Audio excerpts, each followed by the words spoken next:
Does that actually like make the swelling go down? Just like fucking cutting? You think it'd make it worse? Yeah, I mean, they have cut, man. It's really what they do. So I mean, it has to. Yeah, I guess that's all it is the blood swelling up to it. But that would, yeah, it seems like it fucking hurt. Yeah, look, you're right. Like, why do people make this a sport? Like, there's a sport where your fucking eyes get so swollen you can't open them, and they have to cut you open so the blood spurts out. We're dumb fucking animals. It's pretty funny. I think if there are aliens, they probably do watch shit like this and like, we're not talking to these people. Yeah, exactly. We're not hanging out with these. We're not visiting. I would this think place. no matter whatever society was around the universe, I'm pretty sure they have barbaric shit like this. You saw Coneheads. They were doing that shit on the fucking planet of the Remulac. Rival House Network. And don't like the brags, I don't like the boast. They like hot butter on the breakfast toast. Watching flicks, talking chicks, I like to motorboat. Can Riverman make it yo a check? Nope. So look at all these movies I got. Commenting like, should we watch them or not? And I know they just be acting for cash, but I still got one question to ask. Like, why'd he do that, do that, do that? If that was me, I'd be like, screw that, screw that, screw that. I'm an alpha, I'd eat through that, through that, through that. So why'd he do that, do that, do that? Howdy, everybody. Zach, Aaron, we're both back. BTM doing a movie that I'm going to deem our Thanksgiving movie because, I mean, it's about as Thanksgiving themed as Die Hard is really a Christmas movie. So not really much of, but it does go past Thanksgiving. And I watch it every Thanksgiving, so it's my personal ritual. I won the belt, Adrian, even though I can't read. I can't read, Adrian. I won the gold belt. So this one is special to me because, I mean, like I said, not only is it the movie I watch every Thanksgiving, and it's my favorite movie of all time, I think. So, and by the way, great classic movie about Sylvester Stallone where he plays a mentally challenged young boy, and he perseveres and becomes the fucking champ, even though he is fucking mentally highly regarded. By the way, we didn't plan this. We're both wearing Misfit shirts. Look at that. Did you notice that? What a beta. Fucking you just were trying to steal my drip. Did you notice that? I didn't. That's funny. Anyway, I like Zach's shirt better. Anyway. All right, so we're going to go and get started. Like I said, watching 1976 classic Rocky. We're going to start in 3, 2, 1, play. And I want to... Right when we press play, it's great. Fucking right into the movie. We passed the logos. We're seeing Rocky real big up there. Do we even tell them we're doing Rocky? Yeah, you don't have to. Hey, really quick, everybody, I will tell you, though, to please like and subscribe to the video. Can't forget to say that shit every time. But, all right, Rocky. So it opens up, classic scene. He's fighting Spider Rico in an amateur fight, as he always does. It's great. We get a really good... fucking Jesus himself, the king of trees. He's just fucking hanging up there with the peace sign and shit, looking like a hippie. Barry Chad. Last night, I watched that Rocky IV new director's cut, the ultimate director's cut, as he calls it. And it was about what I expected it was going to be, where he like took out all the cheese shit just to make it more of a serious type of flick. But what's weird is when you think director's cut, you think bloated and longer. No, he removed 40 minutes from the original Rocky IV, and he added a new 40 minutes, so it's still about 90 minutes wet. It's just fucking what a genius! What a it's got additional scenes, extended scenes. They removed all the pauly robot stuff. Why is that such a big deal to our boy? Fucking that he wanted to cut that shit out. The movie's less cheesy now. But I always loved it because it was cheesy. You know, I think it's kind of I remember growing up, people were like, fucking remember Rocky IV with the fucking robot? And then like that was always a big deal to people, and I was always just like, why? Fucking But it is. The robot wasn't a big deal to me.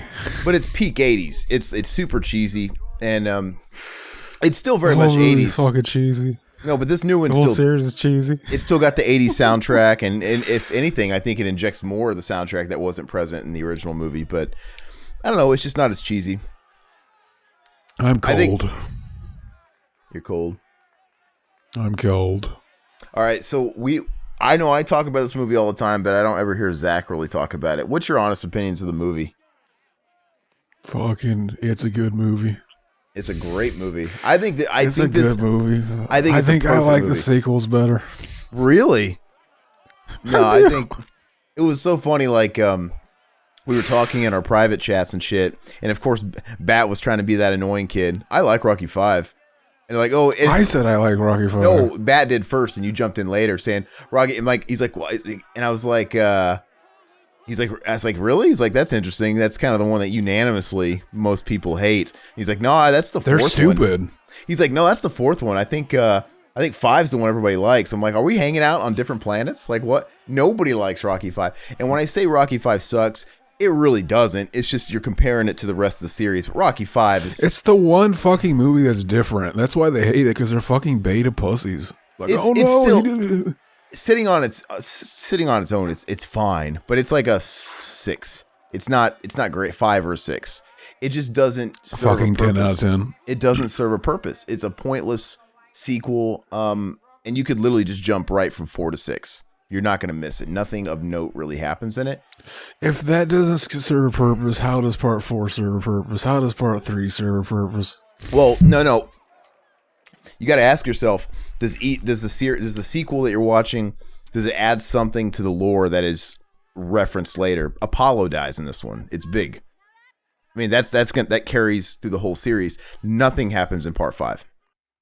You could argue that part 5 it makes it more realistic. Fucking poor people don't fucking become the champ and fucking die on top. They fucking know. Fucking that's bullshit. Fucking he gets squandered back to the bottom. The only thing that happens poor. The only thing that happens, he doesn't die in 5. The only thing that happens in the 5th one that they do Might as carry well on have. over in 6 is that they show that he lost all his money, but Pauly lost all his money. Yeah, but anyway, but they didn't need to do that. They could have had part 6, and we kind of could have got that from backstory. It still didn't need. You know what's hilarious is Pauly seems like a fucking despicable person in the series, but he's like kind of a hero in a way. It's pretty Chad. Fucking, he's You want some bird rock? In this movie, it almost seems like the motherfucker wants to fuck his sister, and he's pissed off when Rocky comes and I steals know. her away from him. And it's kind of like this whole thing where he's like, you whore, did you fuck him with your dirty legs? Like, he doesn't say that, but he basically is like treating her like that. Like, you loose, you going around, running around the town. Like, they do have this weird, like, husband abusive wife dynamic. It's really weird. He tries to keep her fucking locked up in the house. He doesn't want her to fucking leave. Like fucking almost in a way with it. Like it's weird. Like fucking like yeah, he's trying to like isolate her, make her fucking. It implies weird shit. Fucking very strange. His character. John G Alvison, a great example of once again that a director doesn't always mean a good movie, because John G Alvison, I guess he's a 2-trick pony. He did this, and he did Karate Kid. But what did he do after these movies? Like this movie wasn't great because of John G. Alvison. This movie was great because of Sylvester Stallone. You don't fucking know that. John G. Alvison could have rewrote Sylvester Stallone's script, and it fucking we just don't even know it. Fucking, oh yeah, Hollywood story over here. Joe Spinell's in this. Looking at the cast right there, the Greasemeister himself, and he's great. No, well, case in point. John G. Alvison came back for part 5, which is the shittiest movie in the series. It's fucking amazing. I think you're just low IQ, Aaron. You're just too low IQ to understand part 5. You don't understand the intricacies of the great fucking Tommy gun. It's fucking. I know. So you can't keep it straight. I don't understand why. I don't understand why that movie's bad, but like fucking part 3 and 4 or 5. Like to me, it's just as entertaining. But see, I always liked it. No, it's fine. It's an alright movie. But the thing is I think ever since part 5, they've marketed every Rocky movie as the last one. Like 5 it was marketed as the final Rocky movie, and that's the movie you leave off on. Like this is what ended everything. Rocky 5. And they even do that bullshit. He basically is passing. He's become the fucking Mickey character. That's the only way to end it. It's the only way to end it. But he didn't become the Mickey character because he wasn't training the next Rocky. He became the Mickey character in Creed. that was better, right? Because that was more what you're talking about. I think fucking it's just tomato. Fucking He they became both did the same thing. he became Mickey to a shitbag, and it ended That's very good. anticlimactic, right? With that little brouhaha in the street, which could have been It cool. was the biggest, chaddest fucking big concrete cock on that ending. Hit me and I'll sue. Hit me and I'll sue. Exactly. Why are we talking about the shitty one? And fucking, yeah, exactly. We're doing the shitty one. Fucking, all the sequels are better. Part 5 especially. All right, so there's Cuff and Link. I think those turtles are still alive. They were still alive, I know, in Rocky 6 and I believe Creed 1. Then, tortoises, they live for what, 100 years, 200 years, something ridiculous. Fucking, we got the Chad ass Rocky wearing his fucking fedora. What a big concrete cock. Is that a fedora? I don't even fucking know. Yeah, I always thought it was just like and he always tilts it sideways. Fucking I always Chad. found it interesting that they acknowledged Rocky Marciano exists in this world, yet they don't really like. Why is he just happens to be called Rocky too? Like it's never Rocky as well. I mean, they just never really brought it up. It's his idol. He just named himself after him. This movie kind of, I mean, this movie's PG, but it's got a grimy feel. This could easily be about like Joe Spinell killing hookers in that apartment. It looks Big dirty. Chad. I mean, it's Philadelphia. It's not New York. But. How much you think this is costing our boy Rocky this one fucking room in Philadelphia? It's hard to say in 1976. I don't know, but who knows? He doesn't make shit. Isn't that the bass player from The Locust? I'm supposed to know what that means. I mean, I know the Locust, but now I do, unfortunately, but I don't know what the bass player looks like. He looked like that kid. Fucking big concrete cock.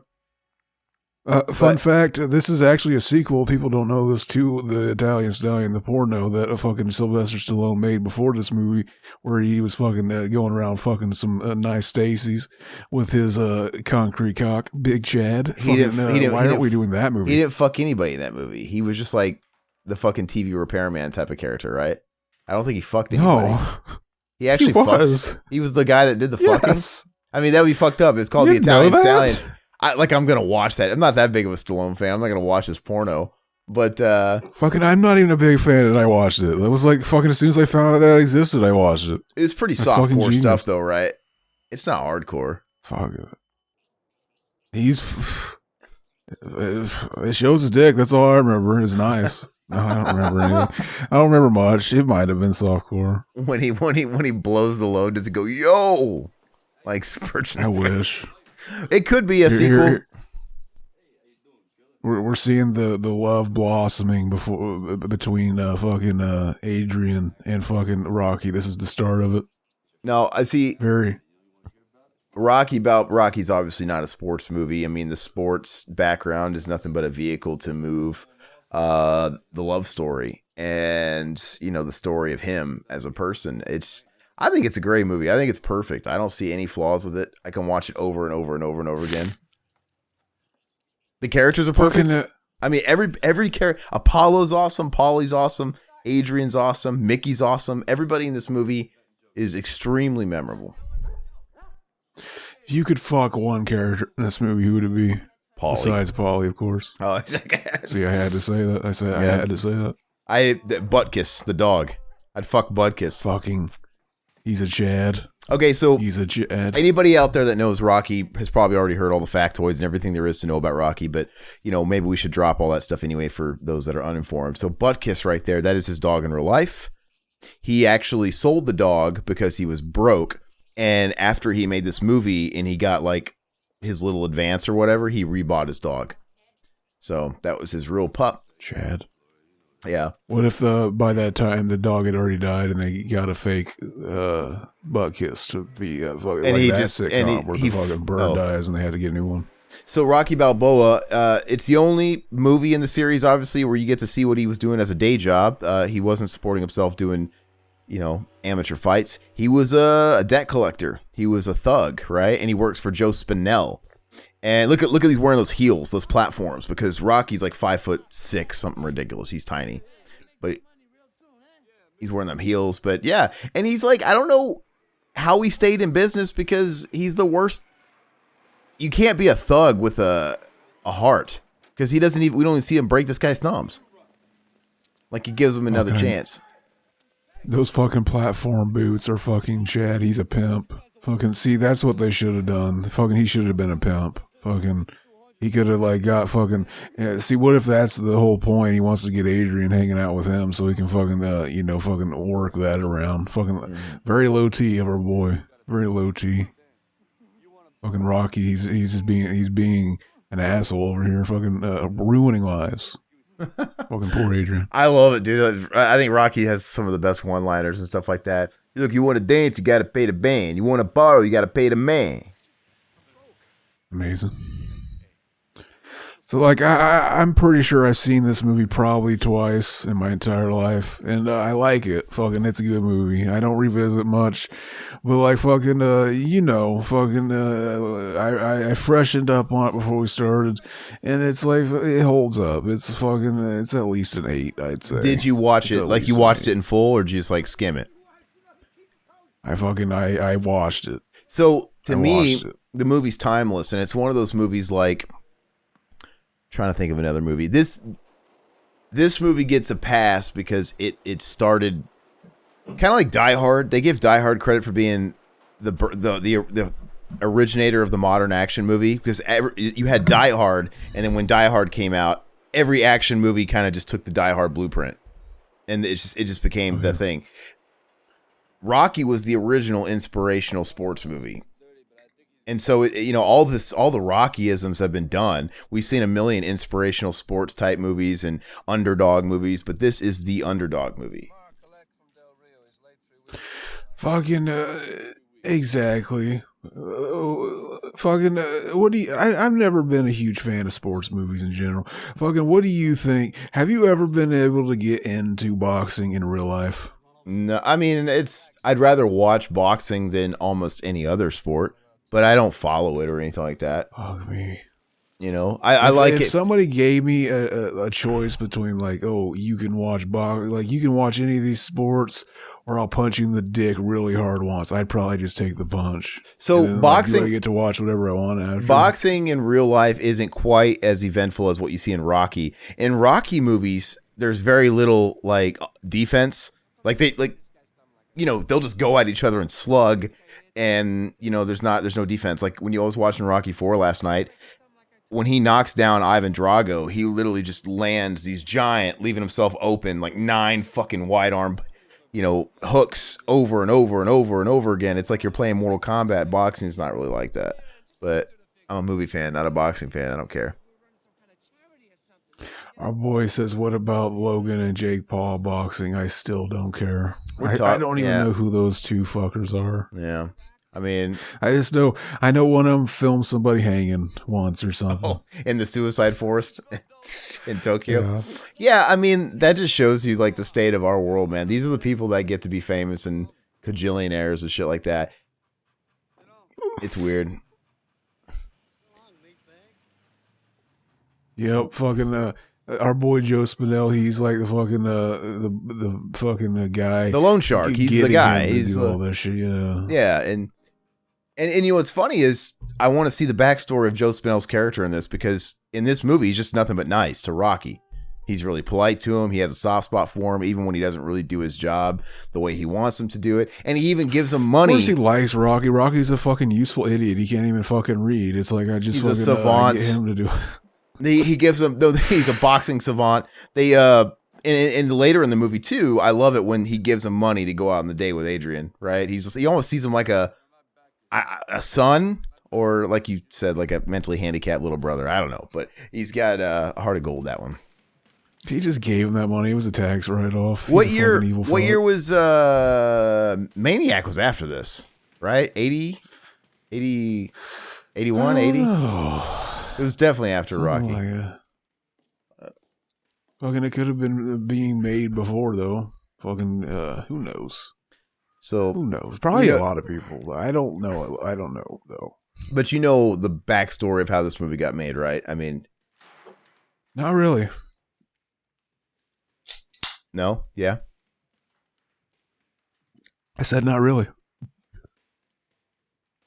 I'm having connection issues. What a beta internet over there. Yeah, I'm having connection issues. Can you hear me now? I can hear you now. No, have you heard the story said of how I this don't know movie the was backstory made? of this I mean, movie. I don't. I haven't heard it. All right, sorry, internet issues. But basically, to me, the story of how it was made is almost more inspiring than the movie itself. To me, that's why the movie's so special, because he was kind of like a real life Rocky in what he was doing with the writing and the acting and all that stuff. So Sylvester Stallone obviously was a nobody. He had done the porno, like you said, but he'd also done Lords of Flatbush. He played a small role in that. But other than that, he was broke. He had to sell his fucking dog for food. He had no money. And he wrote this script, sort of like that Hail Mary pass. Like, I have nothing. I'm just going to write my script and I want to make this movie. He wrote Rocky, and he wrote it longhand. He still does. He writes everything longhand. Doesn't type or anything like that. He's a total boomer. And he sold it to Erwin Winkler, the producer, and he went in there and he was able to get his presence, and they actually loved the script and they were going to buy the script, of course, on the condition that we don't want you to be in the movie, for fuck's sake. Like, who are you? You look weird. You have a slur.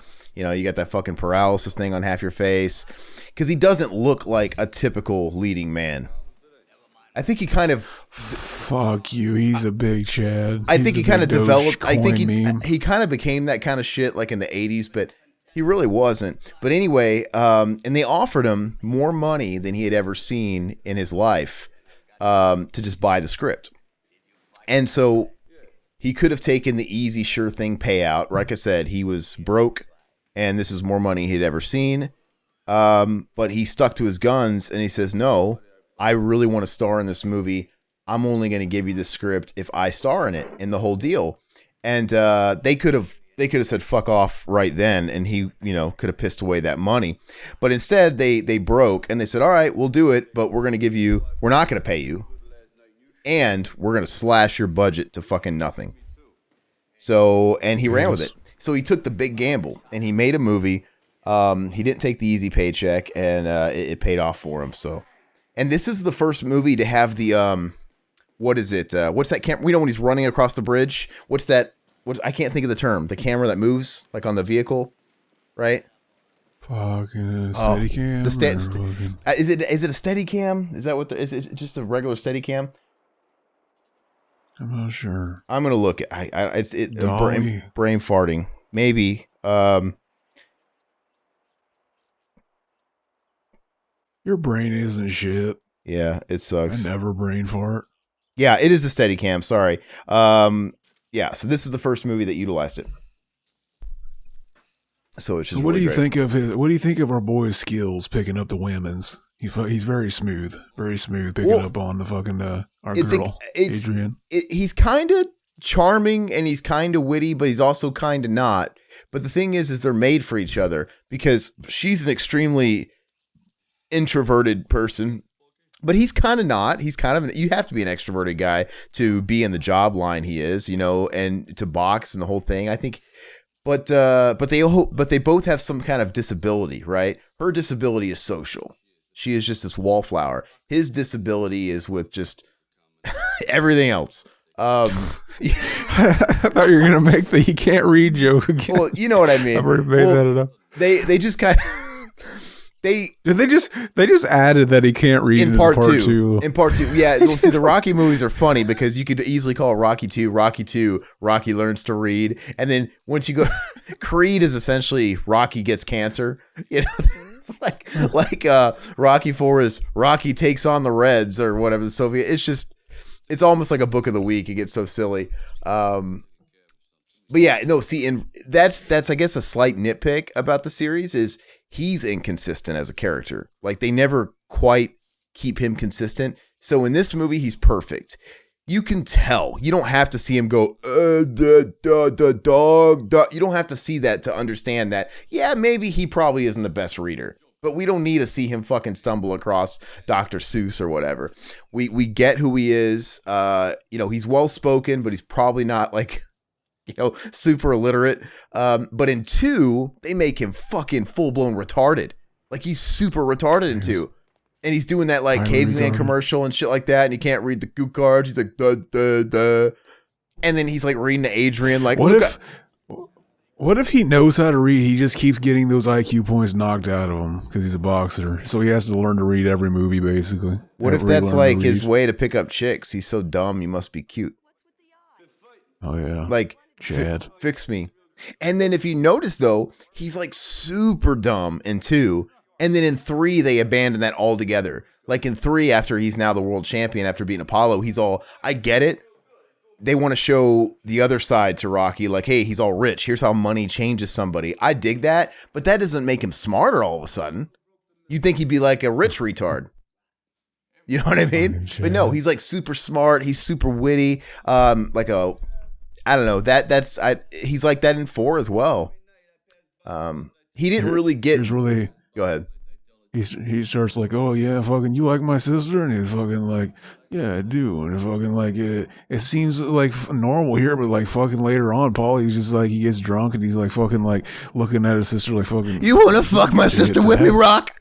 Like when he's drunk. He's like, you don't get to hit that. It's just, it's so weird. Dude, like, oh, I see Pauly and I think The Possession, Amityville 2, and I'm like, maybe he gets down with his sister. He's all about that incest. Fucking. Like I can see, like, what if they got drunk, and he tried to proposition Rock into a threesome? What if he got Adrian and Rocky in the back of a pickup truck, right? And then he fucked his sister in the back of a pickup truck. But fucking amazing. You're saying what? Those 2 movies? Fucking what they should have just done it. They should fucking 2 movies where Burt Young is in it, and fucking it seems like he's into incest.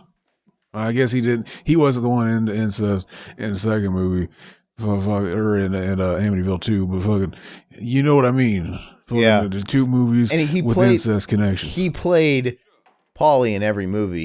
I mean, there's no incest. I mean, there's no incest in this movie. I don't come on to give him some credit, but he's always this kind of abusive, whether it's physical. Did I lose it again? My net keeps going out. Fuck. That's all right. I mean, it always comes back. It just drops and comes out. What the fuck is going on? But no, Pauly, he's always abusive to a degree in these movies. You know, in The Possession, he obviously shows the physical abuse. This movie's PG. You can tell he's kind of physically abusive. He's definitely emotionally and verbally abusive, but he's always abusive. He's always kind of a boozer. There's plenty of scenes in the Rocky series where he gets drunk. Rocky 3, I gotta watch. He's a fucking boozer. Anyway, he was also in Chinatown. He plays Pauly in Chinatown. He plays a fucking sleazebag, and he always wears like dirty fucking wife beaters where you see like the hamburger meat fur on his shoulders, and I don't know. He just the same guy, same old Pauly. You with your hamburger meat fucking innuendo. Yeah, I don't know.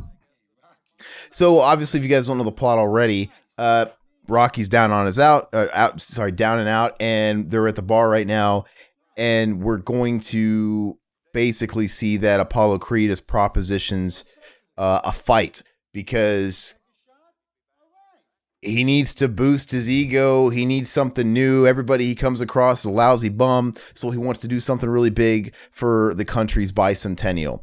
And he's Mr. America, basically. And he's like, "Oh, let's go to where it all started." He's a businessman more than anything. They modeled him off of Muhammad Ali. Like, let's go to where it all started. Let's go to Pennsylvania, the city of brotherly love. He's like, and let's give an underdog. You know, like it's just like it's America. Give us your weak. Give us your poor. Give us your whatever. Let's give a guy a chance. The American dream. And Rocky's gonna get that chance. But Apollo never actually wants. He doesn't. He's doing a good thing, but it's all publicity. He never once insinuates that he really wants to get his ass kicked, or he thinks he will. He thinks he's just going to fucking make a fool of somebody and gives, it's kind of like, I don't know, being a big brother to someone with special needs for the photo op, like, all right. And then as soon as the cameras are gone, send him packing. But anyway, continue. The whole movie, it sets up that Rocky's like fucking training and all this shit, and fucking they don't even pay attention. They never even think about like, oh fucking, well, maybe this kid will win. It's just like, no, Well, it's great What? because it's like they I'll do knock him out in 3 rounds. Like, who cares? yeah, And then they go back and forth, and it's like Apollo's on the phone in his fucking mansion doing business deals, cutting fucking ribbons at openings and shit like that. He's the big photo op guy. He's already proven, and they splice it back and forth with Rocky fucking punching meat in the freezer and really taking it seriously. Because, like, yeah, like we were saying, Apollo isn't taking it that seriously. It's nothing but an exhibition kind of phony baloney fucking showboat thing. That's he all originally wanted to do a different fight, and then fucking it fell through. So he just like pulled something out of that, like, oh, we'll do a publicity stunt. We'll bring somebody on and let him take a whack at me. And it's like fucking that's the last time he thinks about it until it fucking happens. And he doesn't lose in this one. We've all seen it. Rocky doesn't win, but he lasts. He goes the distance. He goes the distance. Exactly. Which now it's cliche. And usually you can only end a movie one of two ways. Either the person wins or loses. It's whatever. But when this movie came out, I who else was doing that kind of ending? You would have thought, okay, of course the guy's going to win. The hero gets the girl type of thing. But no, it probably was a bit of a twist at the back in the day, but it's a perfect ending. The fact that he loses, goes the distance. And I love it. When, he loses the match, he's all excited. He's yelling for Adrian. I fucking did it and all this shit like that. But it's great. How long do you think it was before they fucking regretted that? Like, fucking, why didn't we just end it with him winning? Like, let's make a sequel. And he's gonna win them all. You know what though? I wonder. I've thought about that. Like, yeah, as a standalone movie, because like I said, he wrote this. He put everything on the fucking table. Like, he was down on his out broke. He's not thinking franchise. He's making his. I think it's like when you make your first record, you have your whole life to write your first record. And he probably thinks, this is it. This is my one shot. I'm going to put every bit of me and tell this story. Yeah. So if you think of it like that, it's got the perfect ending. Then we have franchise. But in hindsight, they probably could have mixed 1 and 2 somewhat, right? Essentially, and got to 3. And they kind of did that with Creed. If you saw Creed. I agree with whatever you're saying. Did you see Creed? You can't hear me? I did see Creed. Hell yeah. Okay. I watched Creed 2 recently. Okay, but I'm saying, to your point, they kind of do that in Creed because now they've thought ahead. So they have Creed, which ends just like Rocky, where he doesn't win, right? But Creed 2, they kind of bypass Rocky 2 and just have him win the belt right in the first scene of Creed 2. And then we're kind of like immediately into Rocky 3, right? For Creed 2, he's the champ. And then he loses the belt just like Rocky 3. He has to get it back, right? From the Drago. Oh, he doesn't lose the belt. Sorry, as a technicality. The Drago gets disqualified. My bad. But anyway, they kind of bypass 2 altogether with the Creed stuff. Would you fucking that's how big cock fucking Creed's son is. He never didn't know how to read. He fucking already knew that shit. Fucking Rocky's just stupid. Did they set up why he doesn't know how to read? Did he only get to make it to like fucking like 3rd grade or something? We don't. I don't think we need. You know what's funny? I don't think we need that kind of backstory. But you would think if they're gonna make 9 fucking Rocky, 12 Rocky movies, they would have touched on that eventually. But I'm waiting for the Rocky prequel when he's just in school, like just getting picked on, and he's riding the short bus and stuff. It's like Forrest Gump. Oh, yeah. But I think Apollo Creed's great. I think Carl Weathers is underrated. I think he's awesome. I think he should get more work. I mean, he's in The Mandalorian, which is good for him. So it's nice to be able to see him getting work and stuff like that. But because of The Mandalorian, especially, he's been doing the conventions, and I would go to a convention and pay money to probably meet Apollo Creed. Because that's the closest I'm getting to somebody in those movies. Because Rocky, actually, Stallone, he actually did one signing a couple of years back. He went to San Diego Comic-Con, and he was charging a lot of money. $700 just for a signature. And if you wanted to pick, it was probably like double. And then if you wanted to sign anything from the movie, like if you happen to have something from the movie, he charged you thousands because he knows you're going to flip it on fucking eBay or something like that. But I ain't paying that. I wonder how much Joe Spinell's autograph would be worth today if he was alive. He'd be a con hound for sure. I would have sex with Joe Spinell. Yeah. Dude, I paid so I bought, speaking of like autographs and shit like that, I paid Scott Ian to like for handwritten lyrics, right? I think I was mentioning this on a show before.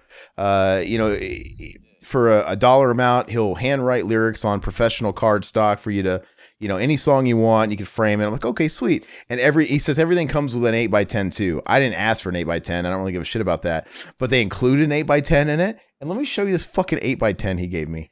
And I'm thinking, oh, sweet, Scotty, and at least it's going to be a sweet pic of him playing guitar. You know, maybe I can do something with that. Fucking this dork. Never mind. I put it in the other room. But he gave me an 8x10 of him as a White Walker, because I guess he did it. Jacking off? No, yeah, that'd be funny. It was just it was just like up front and close, his cock, and you can kind of see him blur in the background, him laying down on his back, like looking up. That would be weird. No, but he signed it across the shaft. No, he sent me a picture of him on the set of Game of Thrones when he played a White Walker in one episode as like it just says like a fan, you know, a guest thing. Somebody was a fan of Anthrax on the makeup team. And he's a White Walker, and he just basically says, "Hey, Aaron, Walkers rule." I'm like, this is so fucking cringe. Like, why does anybody? I don't. Okay, so if I'm ordering something from Scott Ian, is there a chance? There is a chance I'm a fan of Game of Thrones, but there's 100% chance I'm a Scott Ian fan. Why don't you play it safe and give me a fucking picture of you playing music? I don't know. What the fuck is this? So I hate Game of Thrones, and it's like, what the fuck am I gonna do with this thing? But. Fucking what a Chad. Maybe he's a fan of the show and he thought he would just give you an absurd story to tell us. I think he just. But if he was better, he would have. I think he just. I just think he has a pile of 8x10s from whenever he makes appearances or whatever, and he just gave me one. He has to get rid of them. He's like, well, I got a shit ton of these left. I'll give this to him. You know, whatever. Had I known. Look at these. Go ahead. The mean streets of Philadelphia, these kids are just hanging out fucking nighttime like that. Fucking just two big chads like Rocky and fucking Burt Young just walk up and fucking like all these kids are just there and fucking like they could have just fucking snatched and ran, fucking kept them in their basement and shit. I always felt like Don Vito saw Rocky and looked at Pauly and said, I'm going to make that a lifestyle, because he just seems like a Don Vito type. Like, well, no, he's nicer than Don Vito, but he like a Chimo. But no, Pauly has an arc. If you watch the entire series, did you watch 6? Mm-hmm. Oh, I love 6. In my opinion, I think part 6 might be my second favorite. Listen to this fucking cunt. I don't like 5, but I like part 6. What a fucking loser. Well, 6 is directly connected to 1, and Pauly kind of comes full circle in it. And I love it, man. It's really sad because part 6 starts off with him just kind of on Adrian's birthday, and he's kind of like reminiscing, going to all the spots like where he picked her up on their first date, and then where they went on very fan servicey. It is a little bit, but I think they do it well. And then they go to the ice rink, but it's now tore down, and he's just reminiscing. But it is fan servicey, but it does serve a purpose because we need it for Pauly, because Pauly is clearly very irritated. He's like Rocky's lamenting all this stuff, and Pauly's kind of being, what's the word? Like, can we get out of freezing our ass off? You know, he's kind of being a curmudgeonous asshole, but it's clearly something's bothering him. And then when you work up towards the middle end of the movie, and then Pauly loses his job, he gets his walk-in papers, and he's drunk and wasted. He comes into his restaurant, and then all the baggage comes out because he's wasted, and everything about Adrian and how he treated her like shit. He's like, you were good. He's like, yeah, you have all the good shit. You were nice to her. Me, I was a piece of shit. And he breaks down, and he felt like it was all getting rubbed in his face constantly. And it was, to me, it's like one of the most emotional parts of the whole series. It's fucking great. Because you're a cock. Then cuck me, daddy. Cuck me, daddy. I love the fucking Rocky movies, man. Oh, yeah. Fucking look at that Bob Denver hat he's got on. Yeah, like a Dorf Goes Fishing hat. Gilligan. You want some bird rock? Look like he's a fucking asshole. I think that's the sign that you have great characters, is everybody in this movie I don't want to see a prequel of, but I would. I want to know, you want to know the story of how all these people got to where they're at. Like, I am very interested. Why do Pauly and his sister live together? What happened to their families? Why do they seem so incestuous? Who fucking broke Pauly's heart and made him into this fucking monster? Why is she so sheltered and such a wallflower? I want to know Mighty Mick. Like, what was his story as an amateur boxer that almost went the distance but didn't? Apollo Creed. I mean, everybody's so interesting. Like you said, you want to see, I guess, how Stallone did in school on his fucking spelling test. I don't know. Probably not good. Which, by the way, I think the only movie where they ever really revisit kind of him being not the smartest again was Creed. Right? They just have that one little nod where he's giving Donnie Creed some tips and whatever, and he's just kind of writing, and he's just like, and he just stops for a second, and Donnie helps him like, because he couldn't finish writing the word. And I'm like, it was a nice little nod. Like, oh, okay, yeah, he's a little slow. That's the only time they ever really kind of like bring that back. Fucking, I blame the hits to the head. Fucking, very. Your logic is flawed, because if anything, he gets smarter as the series goes on. So the more he gets fucking beat, he wouldn't have forgot that word in part 6. Yeah, well, because he was retired, he wasn't getting hit in the head anymore, right? So touche. He's a retard. I agree. Yeah, he's retarded, but. No, I love it. And that's not funny. That's not funny. Why are we making besides part 5, I love every Rock. I mean, I don't hate part 5, but I love every Rocky movie. I love 1, 2, 3. I love 3 and 4. I love 3. I think 3 is better than 4. I think 3 is a career, a franchise high. But honestly, I think the 4 best, and it might be sacrilege or not. I think it's Rocky. I think Rocky 6, Creed 1 and Creed 2 are all pretty close. I think those are probably the best movies, because to me, Rocky feels the most Rocky in all those movies. Because like I said, I love Rocky 3 and I love Rocky 4, but he doesn't feel like this Rocky. He feels like a different guy. He feels like Sylvester Stallone, the 80s action movie star, kind of playing Rocky again. You know, it's like, hey, that's the guy from Cliffhanger. You know that movie that hasn't come out yet. Did you on Cliffhanger? No, I'm saying, like, it came out after Rocky 3. Did you know Talia Shire is Jason Schwartzman's mom? Right? Amazing. And she is, I think, the sister of Coppola, Francis Ford Coppola. I think that's what it is, because Jason Schwartzman, the guy from Rushmore and all those movies, I think he's like a nephew to Coppola. Like, they're all Coppolas. I'm going to see. Fucking, they're related to Nicolas Cage himself.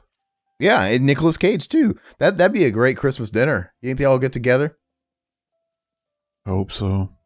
Let's see. Yeah, Francis Ford Coppola is her brother, and Nicolas Cage is her nephew.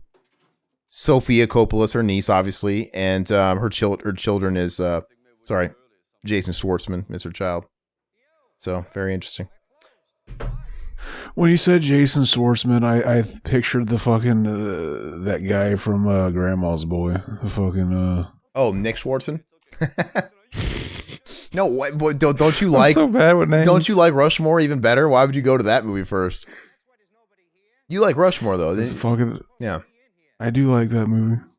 But fucking, I can't help what face pops in my mind when you say someone's name. And who was it that was on Twitter or whatever recently, and they caused a bit of a media stir for like a day?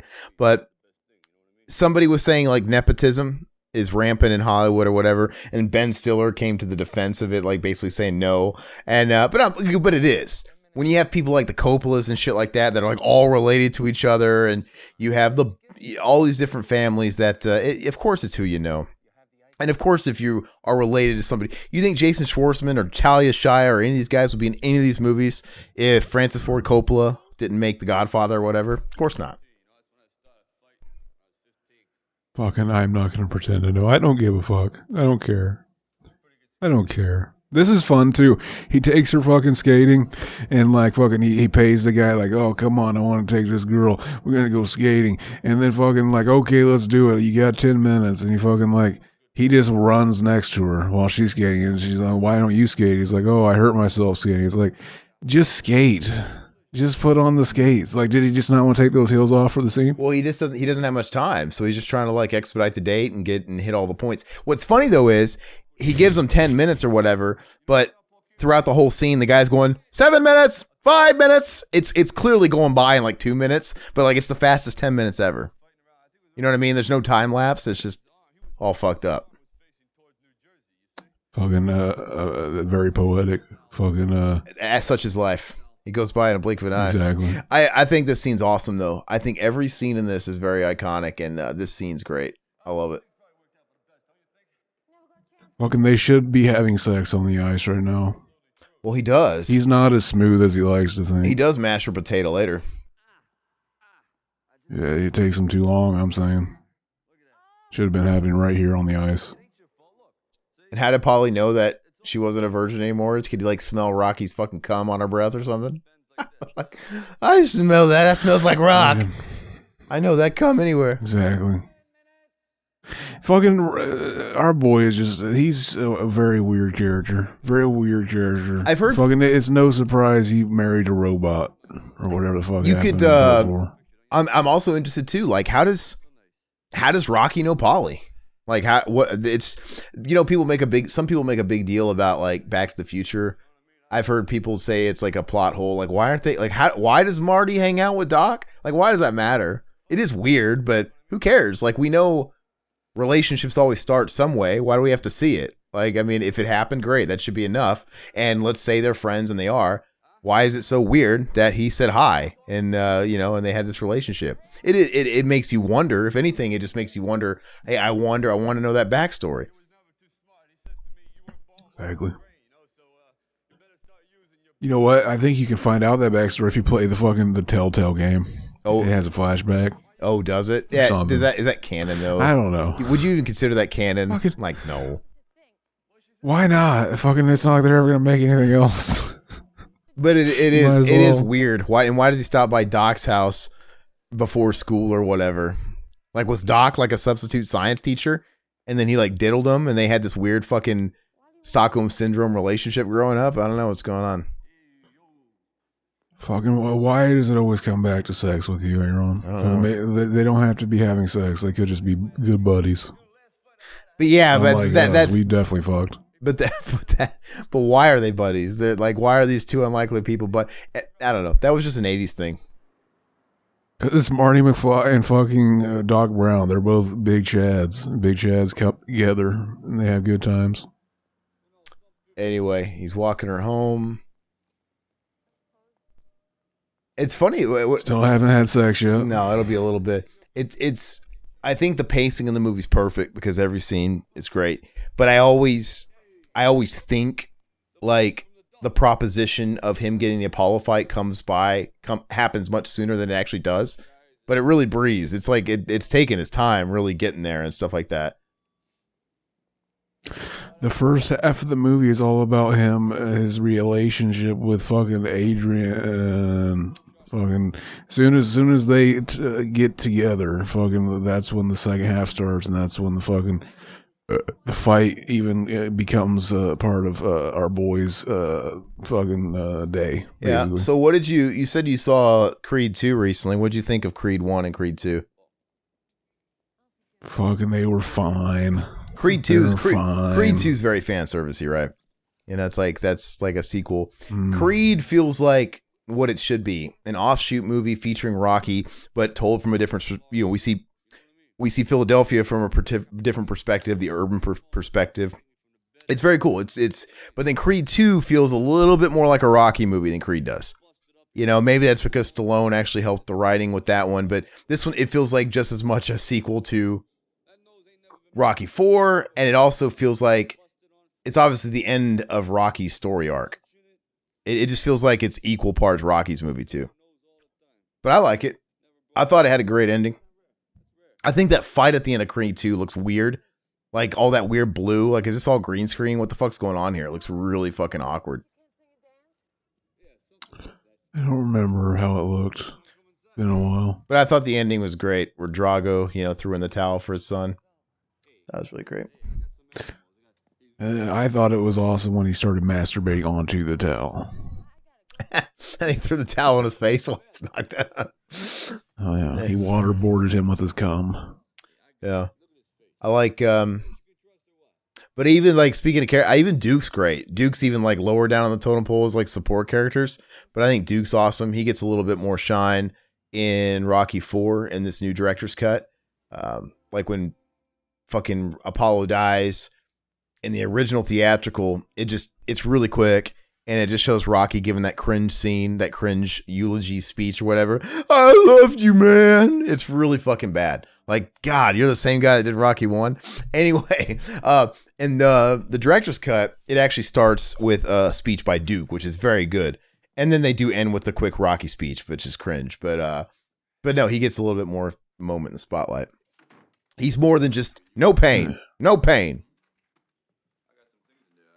And which one are we talking about? Part 4, the director's cut.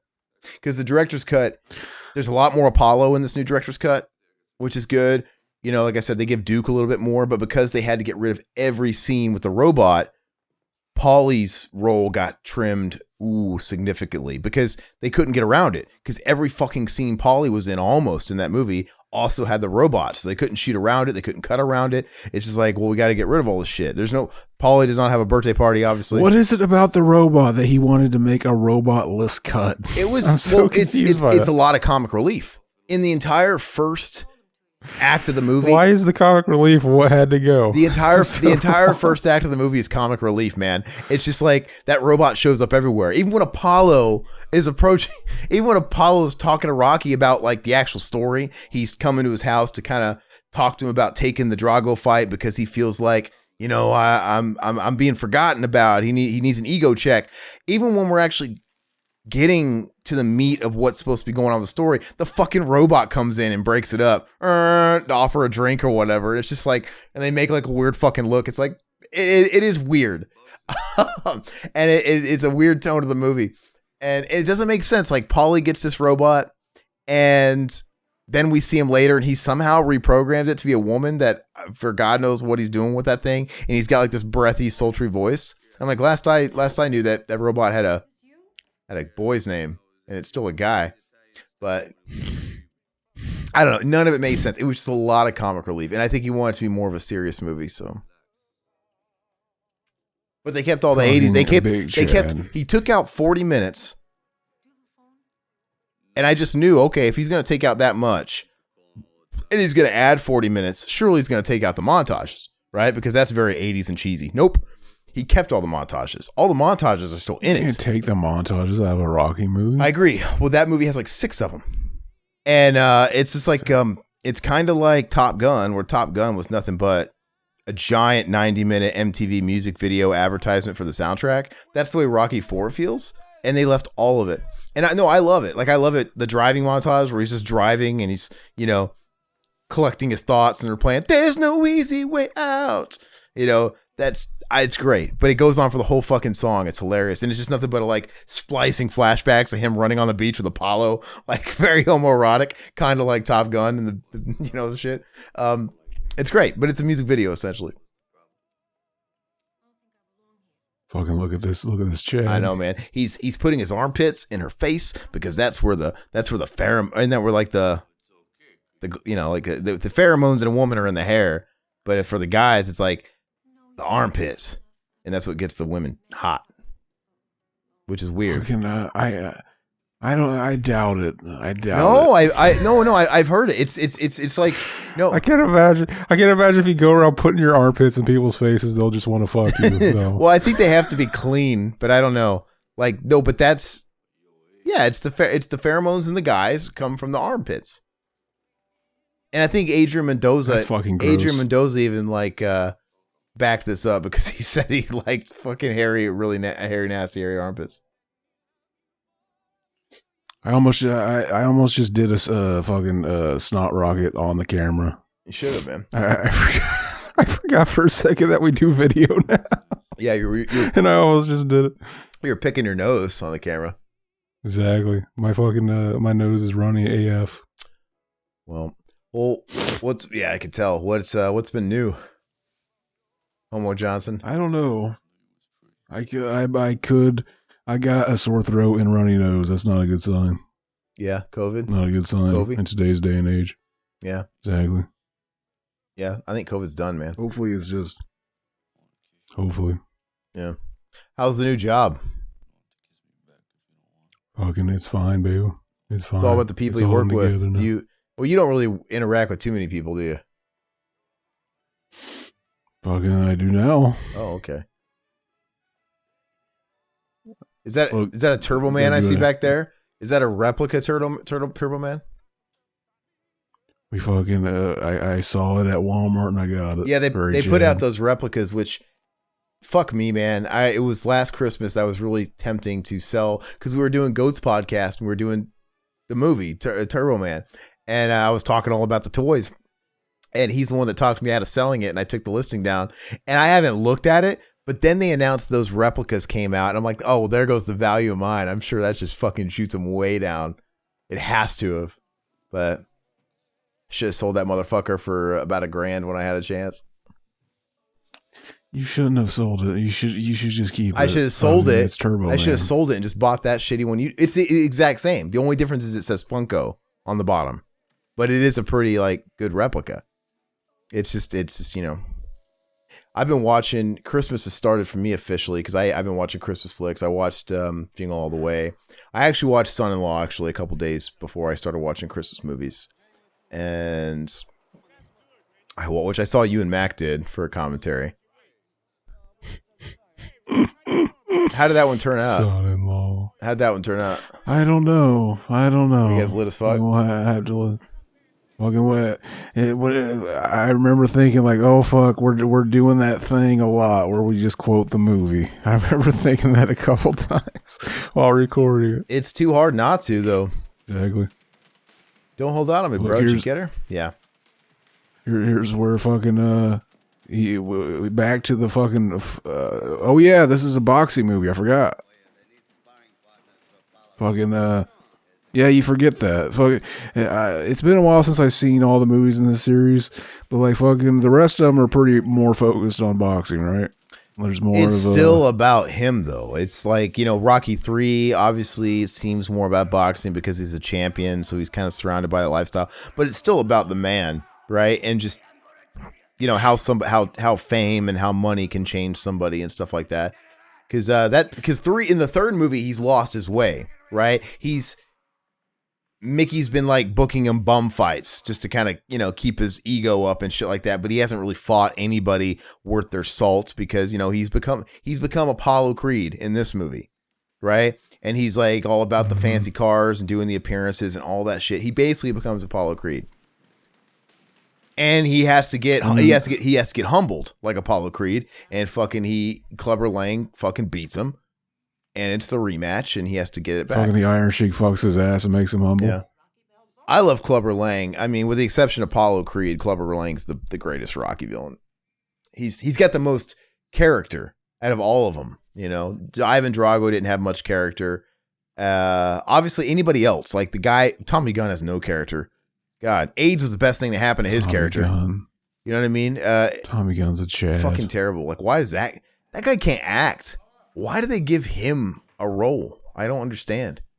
Fucking, he's a better actor than Stallone. He's not, though. He's really not. Really cringe.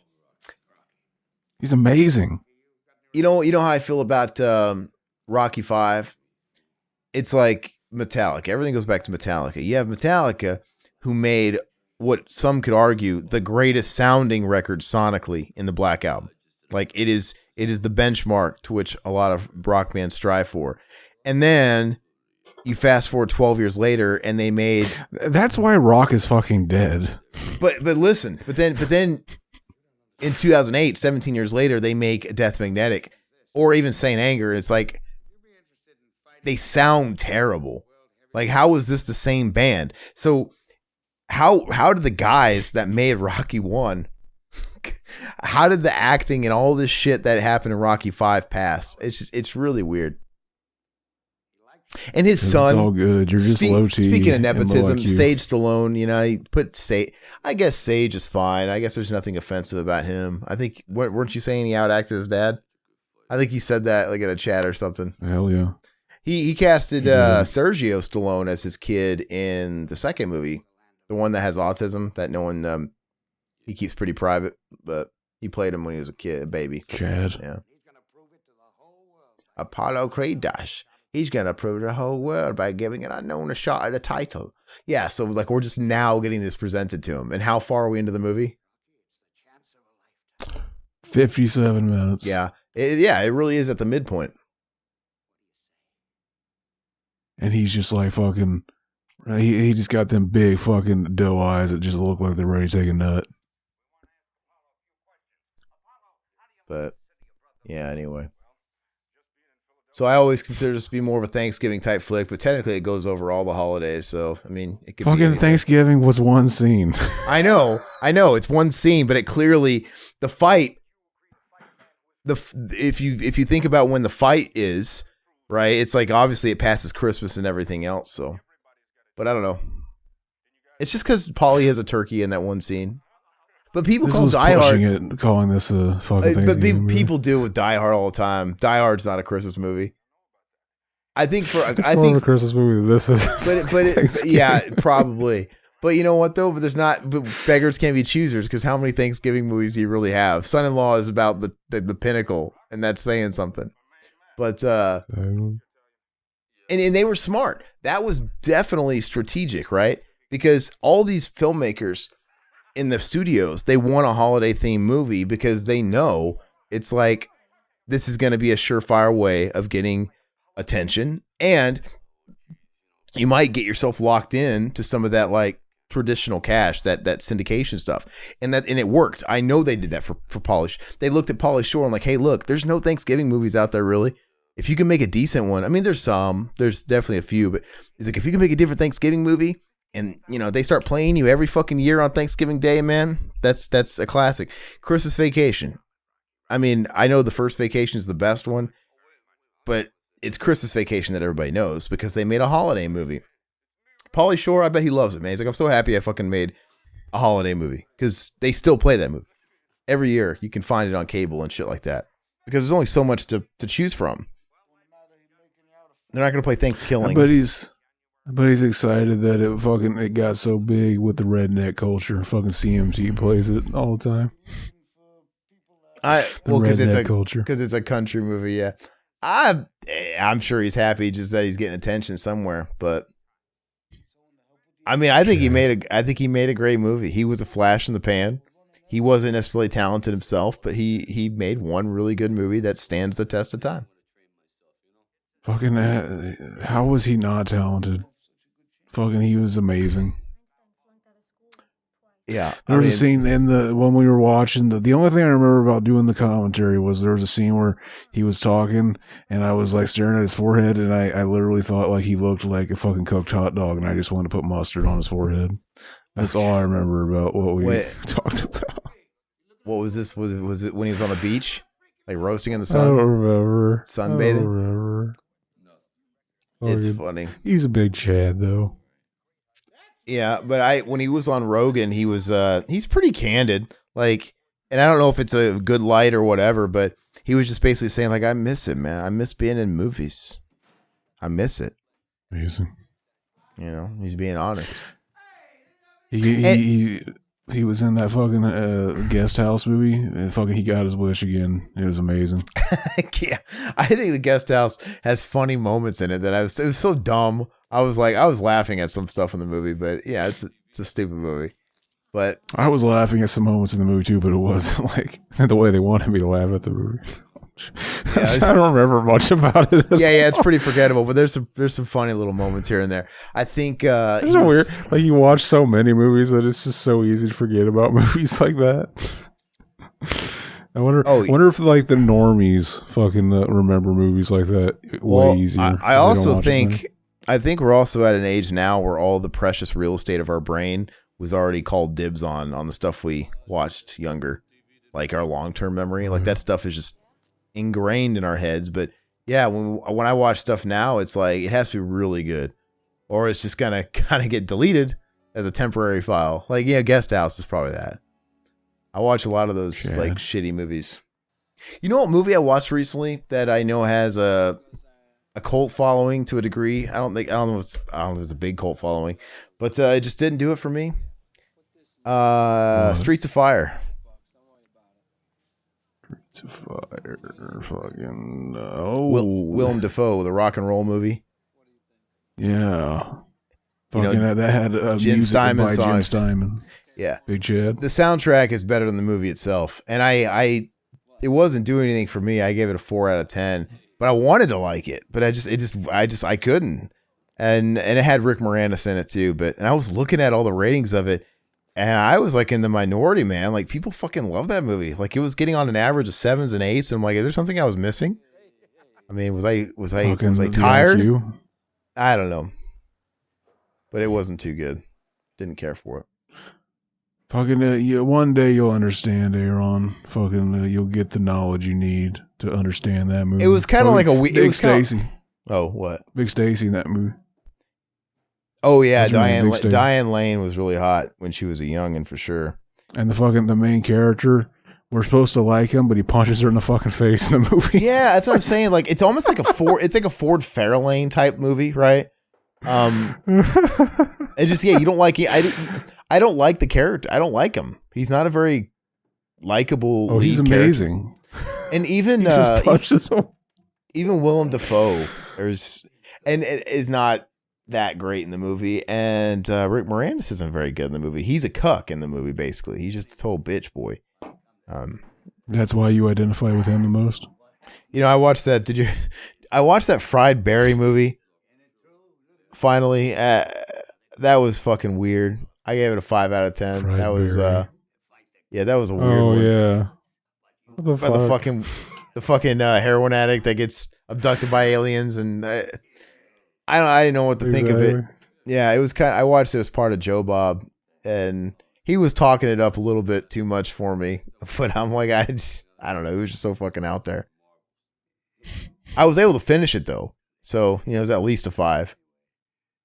Here's what I forgot all about and was kind of surprised by. Like, oh, fucking Mickey and The Rock in this movie, we don't get like all the shit we remember about fucking Mickey and Rocky training is from the sequels. Like, we don't really get a training scene with fucking Mickey in this movie.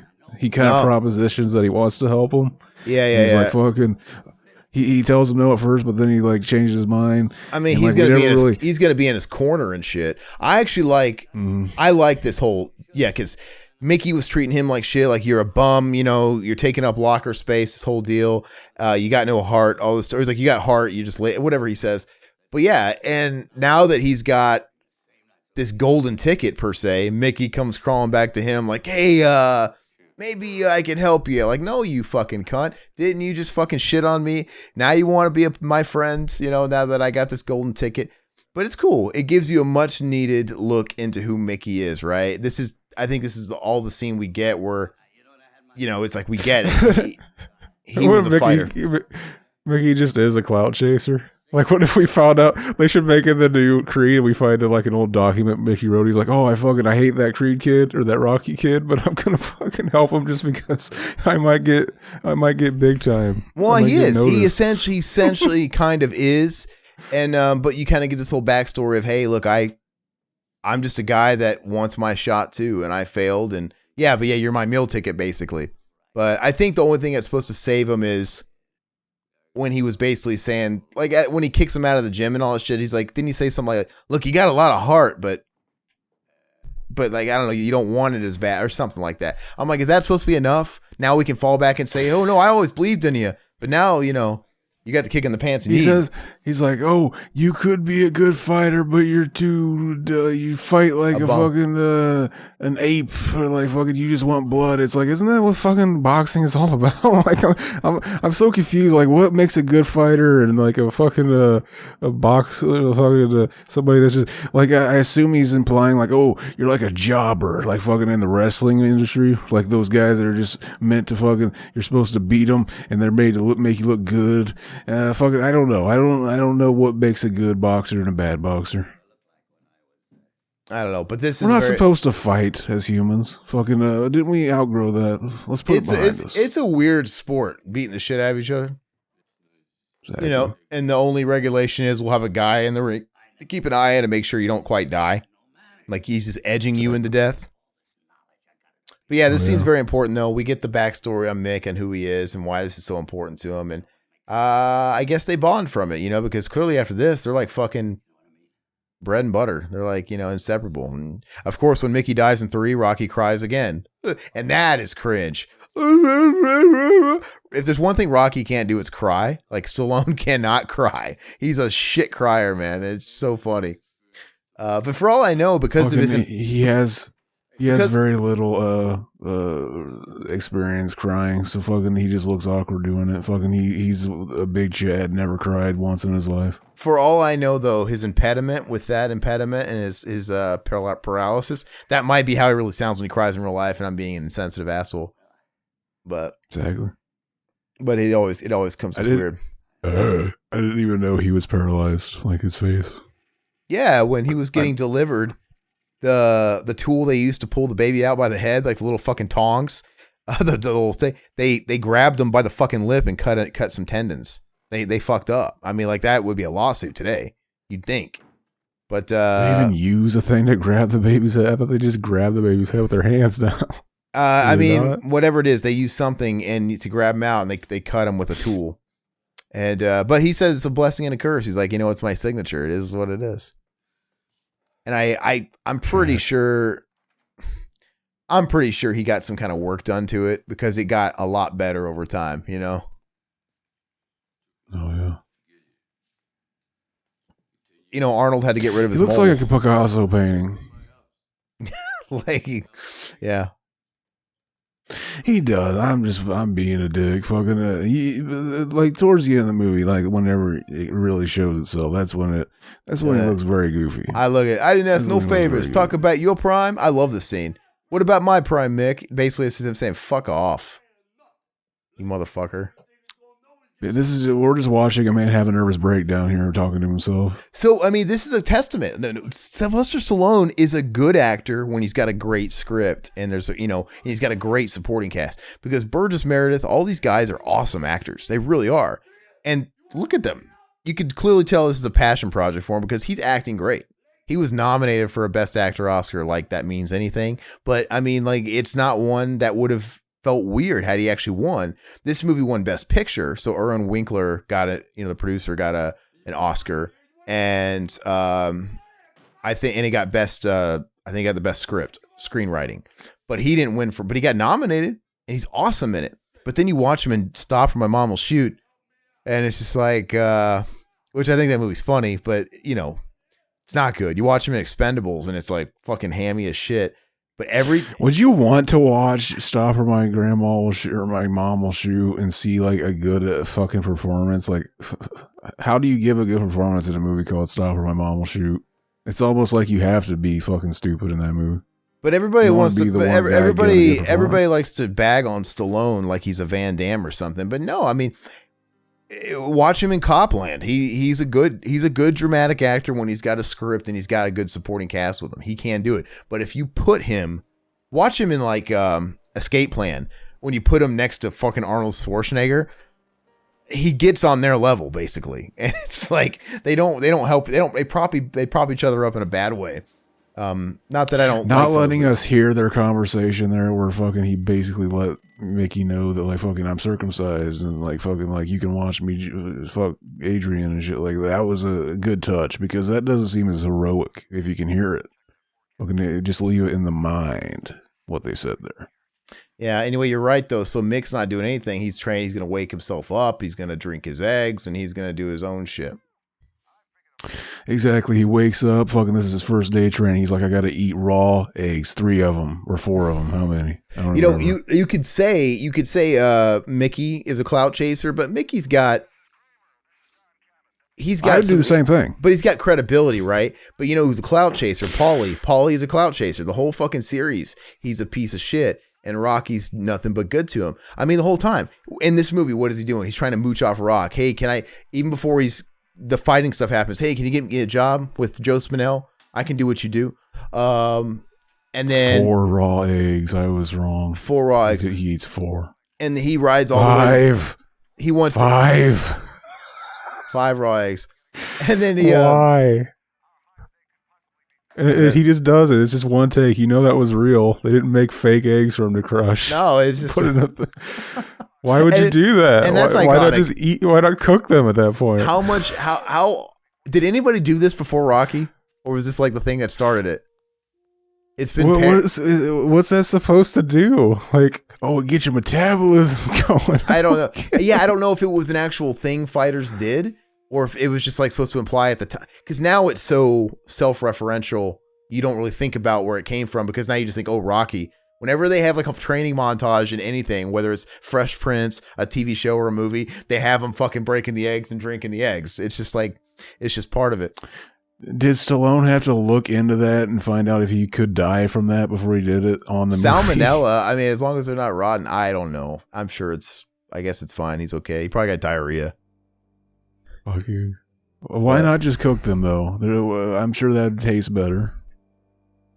Because he didn't have time, man. He had to get to training.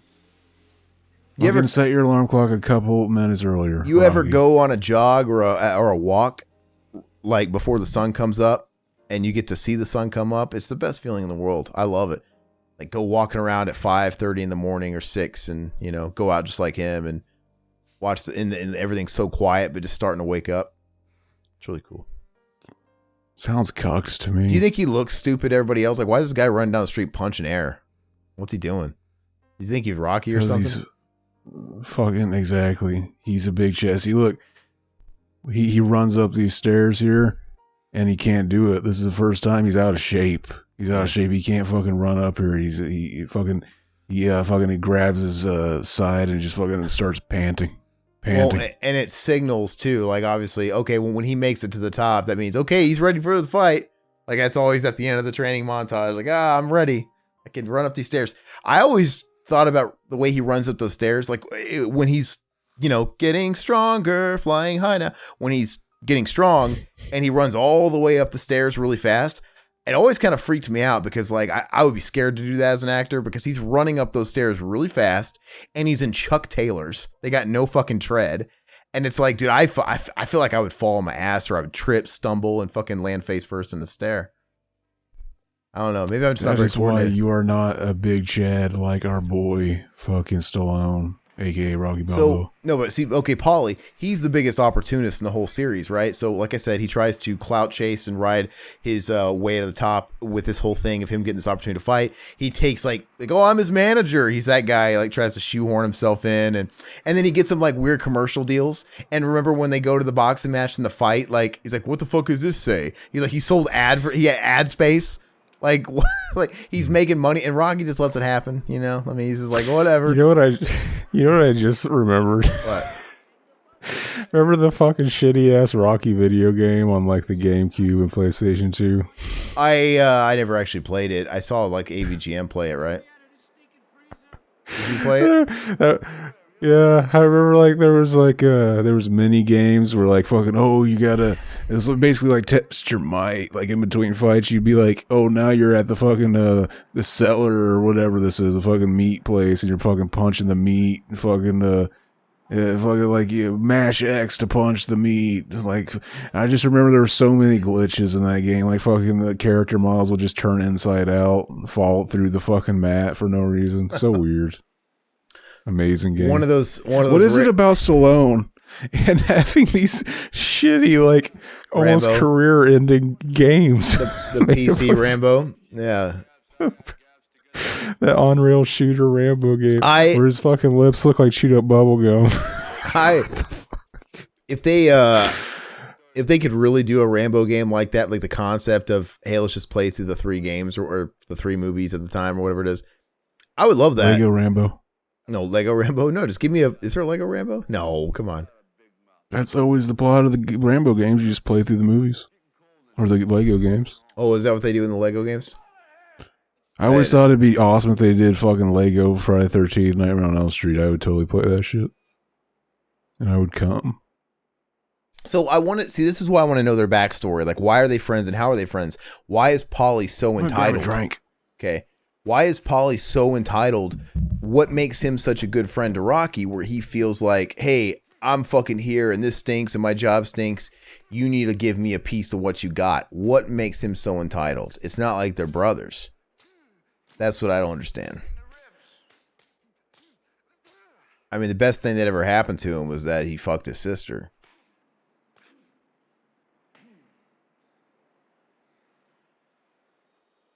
So Stallone's quite lucky. I mean, like I said, people want to bag on Stallone sometimes, but you're fucking... I mean, I know he made Stop for My Mom or Shoot.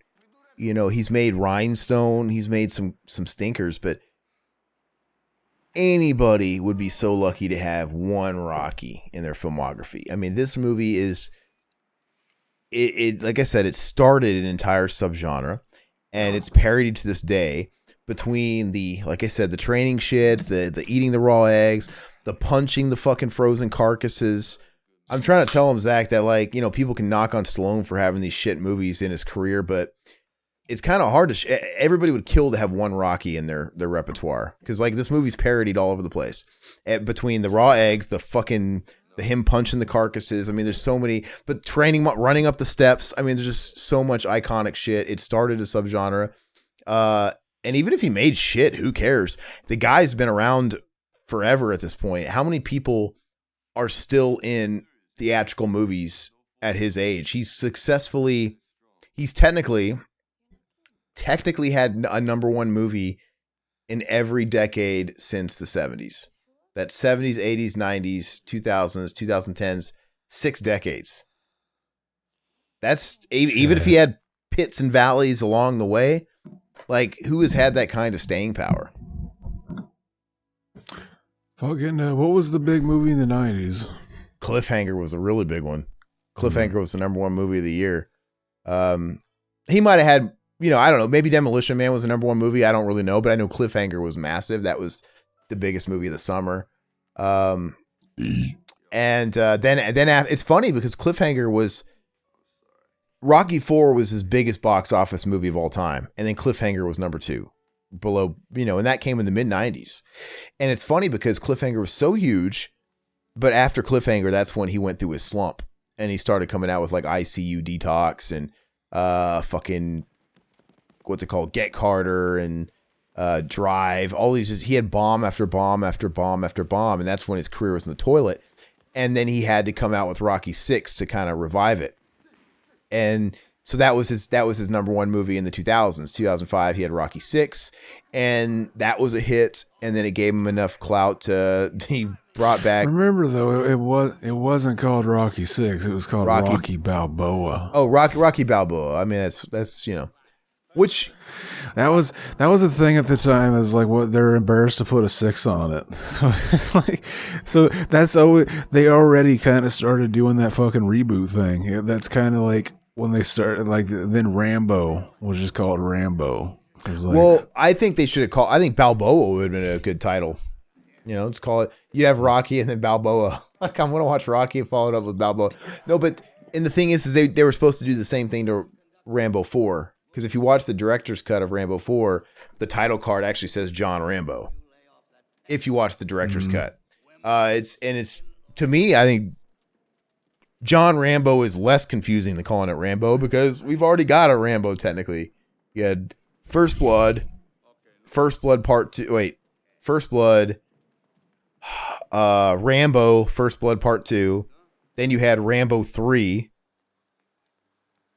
And then it goes to Rambo. It's really confusing. This should have been John Rambo. Fucking, I like it. Fucking make it confusing.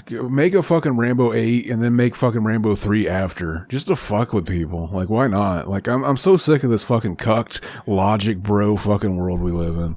Let's throw the fucking people off and just fuck with them.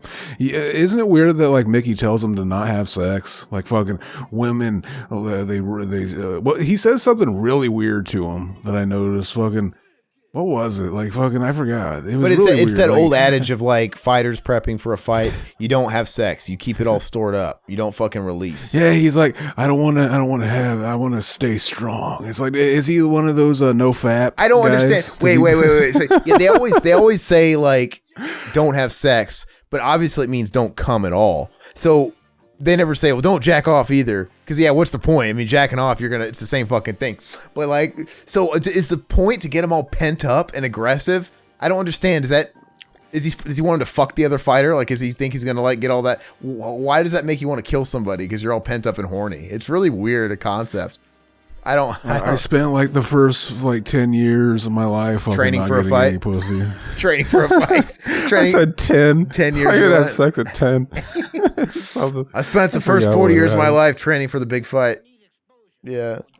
But like I said, how are you supposed to like that? The thing is if you don't beat off on occasion, and if you're not having sex, it's going to come out some way, some another. Like, you know what I mean? Like when you're a kid, you have wet dreams for a reason because, it just is. And I haven't had I think he's one of those no fap guys. He thinks that like semen has magical powers that make you more manly and shit. Like, you ever actually look into like the ideology of these people? But I mean, like, apparently they really do think like fucking magical powers in the semens and shit. I could understand not doing it first thing in the morning before you go training because they just want to take a nap or like just be chill. But like, what's wrong with Rocky getting his training in and just fapping before he goes to bed? He'll get a better night's sleep so he can train harder in the morning, and he'll have all those juices stored up again. You know what I mean? I don't fucking understand it. Fucking Big Chad. You remember the last time that you actually started like getting sore balls because you didn't fucking do a big cum for a while? It actually happened to me not that long ago. I don't know. I was. Go ahead. Like, I was like, fucking my balls are like fucking. I just noticed one day, and I was like, is it fucking? Well, I think how long? It has been a while since I've done a big cum. What was a while? I don't remember. I didn't count. There was like, I think it's been a while now. Yeah. There was one period in my life. There was one period in my life where I was just so busy. It was back when I was working just shitty hourly jobs, and I was, making probably $8-9 an hour, and I was working 2 jobs at the time. I was working fucking 70 hours a week, and I didn't even think about it. And it literally just dawned on me after like 4 or 5 weeks, 6 weeks, like, I haven't fucking ejaculated in a long time. And that probably just adds to your stress. But no, I've had blue balls, which fucking hurts. It's probably the same type of thing.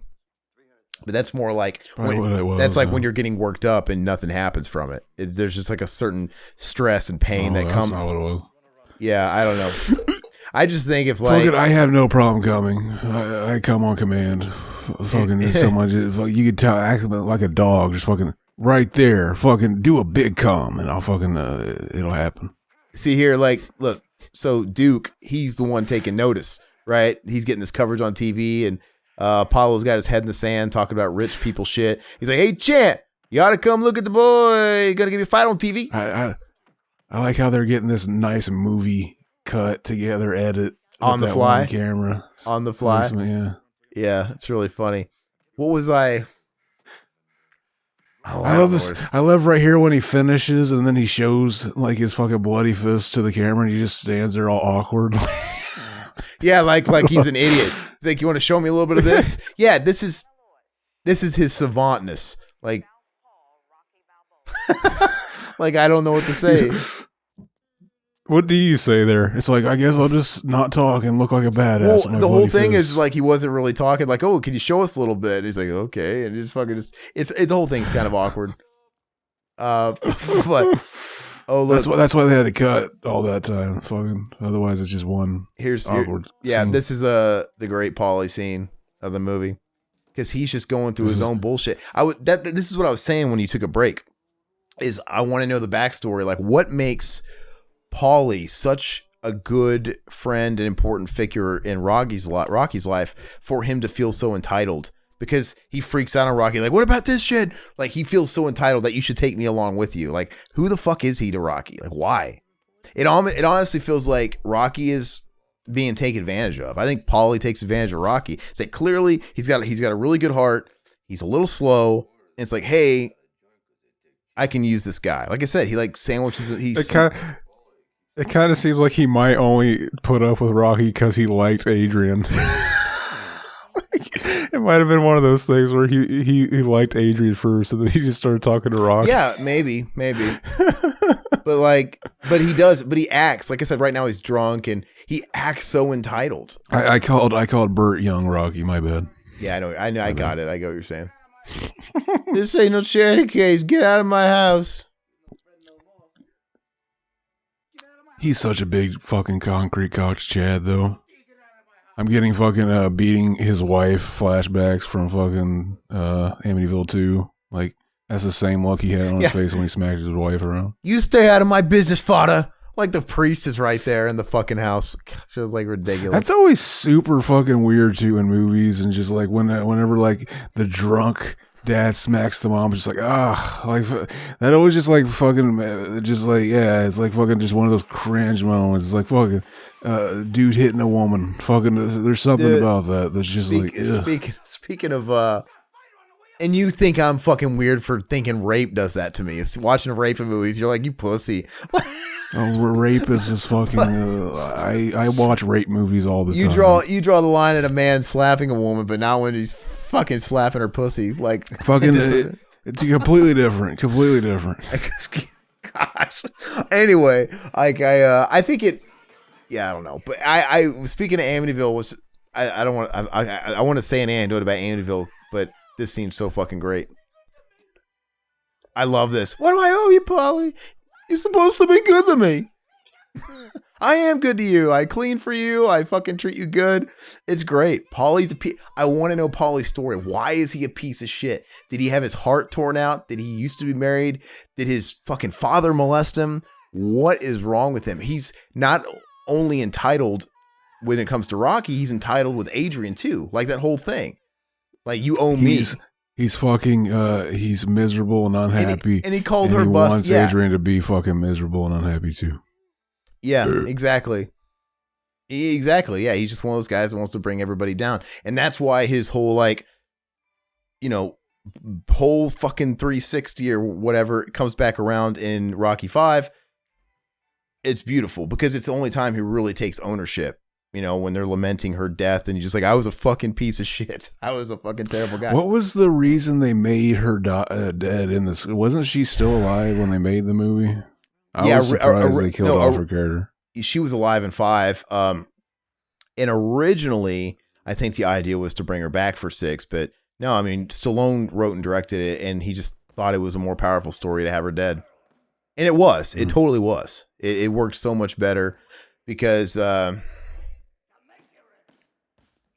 I guess here's the only scene we get with the fucking train with the Mick. Yeah, crap lightning. Yeah, crap thunder. Eat lightning, crap thunder. That famous line. But yeah, Mickey's gonna make him chase chickens. Remember, that's where that whole thing comes from. Teaches him all that stuff. But no, I was gonna say about he teaches him all these unconventional training methods. Amityville. I think I saw some shit on like social media yesterday. I guess it's like it was the anniversary of the DeFeo murders, right? And everybody on this thread was sharing all their tourist pictures of the Amityville house on Oceanic Boulevard or wherever the fuck it is, or whatever it is in Long Island. And it was so fucking weird to see all these like middle-aged moms and stuff. Because somebody owns that house now. It's been rebought again. It's not a tourist home. Someone owns it. Like no one's making money off of it. And I guess they don't like the who would. But anyway, there's like all these people sharing their pictures, like standing in front of the house with these big cheeseburger eating grins, like it's the Full House. Like no, guys, fucking a whole family of people were brutally murdered here, and that's what the anniversary is for. Like, well, isn't it kind of weird? You're taking selfies with the house behind you with a big fucking grin on your face, like, oh my god, look at me, mom. People were murdered there. But everybody's so fucking now attached. You're making me feel bad for that picture I took of me coming on the fucking plot that fucking Gacy's house was on before it burnt down. But that's what I get it, that people are associating, I'm assuming, with the movie or whatever, because then in their eyes, it's just like taking a picture in front of the Freddy Krueger house. Oh, yeah, this movie. But I'm like, no, there was people really brutalized, brutally murdered in this house. So it's very, very weird. They're taking it in front of the real house or the movie house? The real house. The real house where the real murders happened. You know what I mean? So it's really fucked up. Yeah, so it's really weird. And can you imagine if you're any of the relatives that are alive? Like just like seeing this shit on Facebook? Like, this is fucked up, man. I mean, like I said... Is this an original song for this movie? Yeah, the whole thing's original. Bill Conti. Bill Conti did the soundtrack, and it's honestly a character itself in the movie. It's awesome. Fucking amazing. You ever listen to this when you're ballsing out? I do. Doing the pump? No, it helps. I knew it. I knew you would. It helps, man. Especially classic A-Ron. Dude, the fucking Rocky 4 soundtrack. Dude, that is so good. Like No Easy Way Out. Dude, that shit fucking gets you pumped up, man. You got a solo where you're trying to push up the iron. But you know what though? This movie too, even though these are the same shots he was watching on the TV from the news footage. I'm pretty sure those were. But they're insinuating that he's training there too. Mm-hmm. But anyway, hey man, if they were on a budget, who cares? I'm sure they filmed it all in the same day. You gotta kill him. Yeah. So it's funny. I know this is like the mid 70s, 1976. Here it is, the first Steadicam utilization in a movie. Fucking Chad. Oh. What happened to the movie? That's wet pavement too. Fucking running with those Chucks. shoes on. He's running with Chucks, man. It's just like, you try running with Chucks, dude. It doesn't feel very good. But this is before like the big shoe market boom and stuff. And there he goes. My stuff dropped. Let me know when it's back. Climbing the stairs. All right. Sorry, my shit dropped again. So now he's officially ready for the fight because he made it to the top of the stairs. Iconic shot again. Same. This is people's screensaver all across the world. Like it's a popular screensaver. But no, what was I gonna say about there was somewhere else I was gonna go with the Amityville horror thing. Oh, have you read about like any of the theories that Amityville horror that have been long standing, like the theory that they come. What? I said they come underneath our boy Rocky on that paper. No, but have you heard the theories that are saying like Ron DeFeo didn't kill his family, or either A, he didn't do it, or he didn't act alone? Because the whole theory of how does he kill all those people in the house, just like it appears in the movie where he goes one by one shooting them and no one's waking up. Like you blow someone away with a fucking shotgun, then you go into another room and they're still sound asleep. But basically they're saying when the cops came and fired guns and all that stuff, and when they, apprehended, everybody heard the cop firing the same type of gun fucking 5 blocks away, but nobody heard the many shots that were going on during the murder. So a lot of people think it was a mob connection thing. And they were using silencers or something like that, whatever. Some people say that his sister actually committed the murders because they found the gun residue on her, which would have insinuated she was firing. And the theory was put together that Ron DeFeo, was wrestling the gun from his sister, who actually did the shit and killed her, and he killed her in the process, it's kind of Swiss cheese, because why did he take the rap? Why would he say like the voices and shit did it, dude? Why wouldn't you say, hey, my sister did it? I don't know. But there's a whole lot of cool information about that stuff. It is weird, no matter what. Then a lot of people just pass it off as, well, it was a stormy night and the gunshots were hidden by the storm. I mean, could you tell if a fucking gun was firing off in the next room from a thunderclap?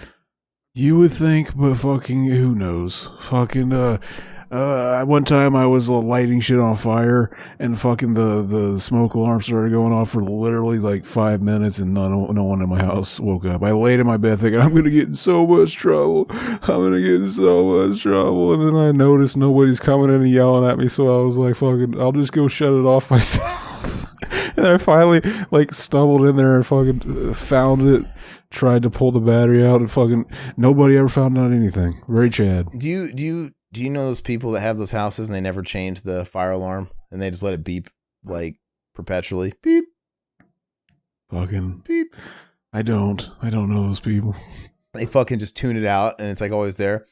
My mom was like that, and those early BTM recordings and stuff like that. I actually recorded the first couple of episodes because this is when my dad died, so I was staying with my mom at the time. And yeah, you can hear it in the background. Beep, beep. It's kind of BTM famous. This is a good scene. He's standing in here looking at where he's gonna fight Apollo the next day. It's all set up and it's got the big posters of him. He looks at his poster and he's like, "Why am I wearing those like trunks there? That's not the real trunks I'm gonna be wearing. Mine are gonna be like a different color." And he's like, "Oh, it's doesn't even." And you could tell like they never even thought of to even make sure that was like fucking. He's just like it's just an afterthought. Like fucking, this is just some. Well, no, guy. that's the It's point. gonna Though. make Apollo. Yeah, because that's what the guy says. Like, does it really matter, Rock? Type of thing, right? Doesn't matter. Mm-hmm. Yeah. It's like fucking, you're gonna lose either way. Well, this is the scene where he doubts himself, which is really great. You know. So this is like, is this when they let us know that like, okay, all he has to do is survive all like both rounds or one round? How many rounds is it? Oh, no, he goes all the rounds. Like back in the day, wasn't it 15 rounds? Now it's changed. Now because, the science has developed on how much damage it causes to the brain. So now boxing matches are 10 rounds, but they used to be 15, if I'm not mistaken. So he goes the distance. So you can either win by knockout, if you can knock somebody out first round, even if you can do it, and they get counted out. That's a knockout. But if nobody gets knocked out, the match ends after 15 rounds, and then it goes to judges, right? That's what happens. Mm-hmm. So he goes the distance. He doesn't get knocked out because Apollo Creed knocks everybody out, and he's this fucking rookie, and he doesn't knock him out. That's a victory to him. He lasted. He goes the full 15 rounds. He loses by decision, not by much, but he goes the distance. So, hey, Chad. like, yeah. And see, Rocky, the reason why it's not a boxing movie is it's so relatable. You could apply Rocky as a character and the feelings he has for everything to any person and anything they do in life, right? He feels like a failure. He feels like he can't do it. He feels like he's going to just, he's destined to be at the bottom. I mean, everybody's been like this, especially people that do get opportunities and they squander it because they're just self-sabotaging because they don't think they deserve it. And Rocky, to me, is about when opportunities present themselves, you take it, because they happen and it's luck. People act like life just shits on them 24/7. And, why do fucking rain clouds follow me everywhere?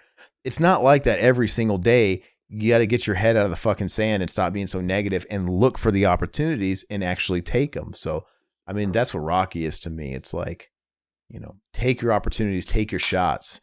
And what the fuck does Rocky have to lose? Exactly. It's like, he's doubting himself. Like, I'm going to fucking fuck up. I'm going to lose. I'm going to be a fool. Well, then you're just going to be right where you hate being now. What's the worst that can happen? You'll be the laughing stock. Who gives a fuck? My fucking internet is like dropping out now. Yeah, it's all fucked up. I love how, Adrian has a huge arc too throughout the series. Obviously in this one, she's super introverted. She's the wallflower, even though it kind of shows the turning point when she flips out on Pauly. I owe you nothing, and it all, she snaps and shit. But fast forward all the way. I was going to draw a parallel because most of the time people who are like that because of the fear that they're not good enough. So it's like they don't want to fucking like open up and like, oh, people notice that I'm not like fucking like, yeah, I think that was kind of a five head to make them the yin and yang, or the yin and yang. See, I've always called it the yin yang, but I found out recently it's yin yang. I thought they were called the yin yang twins. Like, oh, yin yang, yeah, it's yin yang. Yin yang, it sounds better. You see how I'm from the. Go ahead. You're from the streets. What? Compton? No, I was gonna say I'm from the fucking alternate reality where it was yin yang twins and fucking the Berenstain Bears or whatever the fuck that is. Berenstain Bears. But you see how is your net okay? I hear you now. It's acting weird. Mine is too. But anyway, so look at where Adrian is all the way up at like the fourth movie, and she's anything but introverted. And it's funny because you could argue she's kind of a bitch in Rocky 4. So Apollo dies, Rocky's mourning, and yeah, I get it. She just cares about him. She doesn't want him to be reckless and go into this ring because she's traumatized too. I don't want you to go in the ring of the guy that just killed your friend. But when she's like, what did she say? You seen how strong he is? You can't win. It's just like, you bitch. Like, she just fucking, she says it like kind of like cold-hearted bitch, but it's really funny. She's not very supportive. She probably just really didn't think he could beat this guy, and it came out. She didn't even wanted to. Well, that's why it stings. Yeah. And it's funny because, like, in those types of situations, you know, she's married to him, they have a kid, and now it's all about, no, I don't think you can win. I don't want you to hurt yourself. We need you here. You know, I don't want our kid to be fatherless. But at the same time, man, it's like, you married a fucking boxer, you know? You married me as a boxer. You knew what you signed up for. Yeah, I think you lost me for a minute. Fucking the internet, the big com does not want us to do this. It's all fucked up. But we're at the final fight now. The last 17 minutes of the movie. We all know how it ends. Is it really got 17 minutes left? Wow. It's mostly our boy comes out here, he's playing it up for the camera, he's doing the fucking George Washington shit. I mean, there's got to be a lot of credits there or something, because it just doesn't feel like this. And then he ends up fucking getting to run for his money, and we know how it ends. Well, we can end the show now if you want. Just fucking internet wants us to. Yeah, the internet's all fucked up, so we're trying to make it through it, and they're fucking up the final fucking bout of the movie. Cox over at Big Com. It was Cox. So yeah, like fucking, what do you think? What if they, like, every fucking movie in the series, fucking, what if it was just like, oh, we can't have like, we already did it, like fucking part 1. We can't have him win. That's too unrealistic. What if in every sequel he fucking lost? Or what if it was like hit and miss whether or not he won? Well, it is. It's like it's when you have this many Rocky movies, it's 50-50. It's got to go one way or the other. You know what I mean? Like, I mean, so in the second one he wins. In the third one he loses and wins. He wins in the second one. He that's what I said. In the third one. No, but I'm saying he loses and wins. He does both. In the second one he wins. In the third one, he loses the belt to Mr. T because he's soft. He didn't listen to Mickey, and he fucking walked into a hungry fighter calling him out, and he lost the belt. And then he had to train and get his mojo back, and he had to win. Then he gets it back. And then he wins. He came back. And he wins in 4. And 5, there is no fight. He just beats up Tommy Gunn, a man with AIDS in the street. Yeah, he didn't fight Tommy Gunn, did he? Yes. Oh wait, yeah. That was they didn't like each other. That's right. Because I love that movie. It's a great movie. What happened in it? So yeah, he was being the Mick. He was training Tommy Gunn, and in the process, he was neglecting his own real son. And fucking Sage was like jealous because he's giving all his attention to Tommy Gunn. And Tommy Gunn gets big for his britches, and he's poached by a Don King mock-up character, right? Touch me and I'll sue that guy. And he takes him up and he takes him to the big time, and he becomes a hotshot, and he blows off fucking Rocky like he's too cool for school. And he ends up beating the shit out of him in the alley while they're playing some weird like 90s b-boy like hip hop when they're just having a street fight. Chad. Oh yeah. I always find it weird. Who was that Stacy our boy was sitting next to, Pauly? Oh, I don't know. I'd have to see it again. She's big Stacy.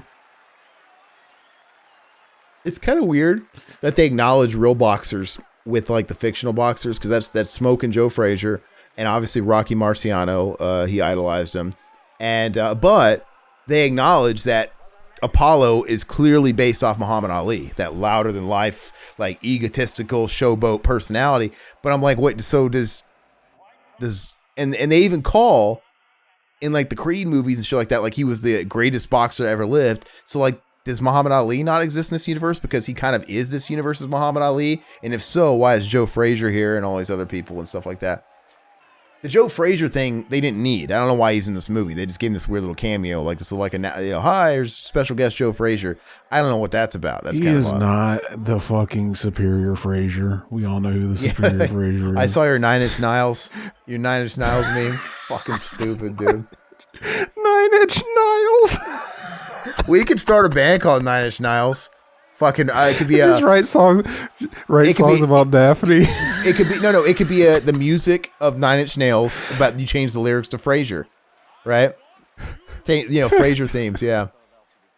What could you do? So what? Instead of I want to fuck you, lyrics. I want to fuck you like an animal. It'd be like, I don't know. Frasier would fuck you like an animal, but exactly. We can fucking change all the lyrics and just exactly. Like I lost you on the internet, so I missed what you said, but I think I know what you said just by osmosis. Yeah, just do 9 Inch Nails music and do their songs, but did make it Frasier lyrics, right? You could be playing Closer, but obviously it's we definitely had to put the lyrics scrambled eggs and tossed salads and all the songs. Fucking salad and scrambled. It would basically be like that band Beatallica that does Beatles and Metallica mashups, like it's the music of the Beatles, but they do Metallica. It's the same thing. 9 Inch Nails, amazing. You could do it.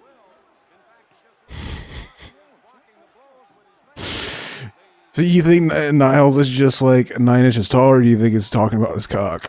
I mean, didn't they have a picture of Niles on a ruler and he was like up to 9 inches? It was a little bitty Niles.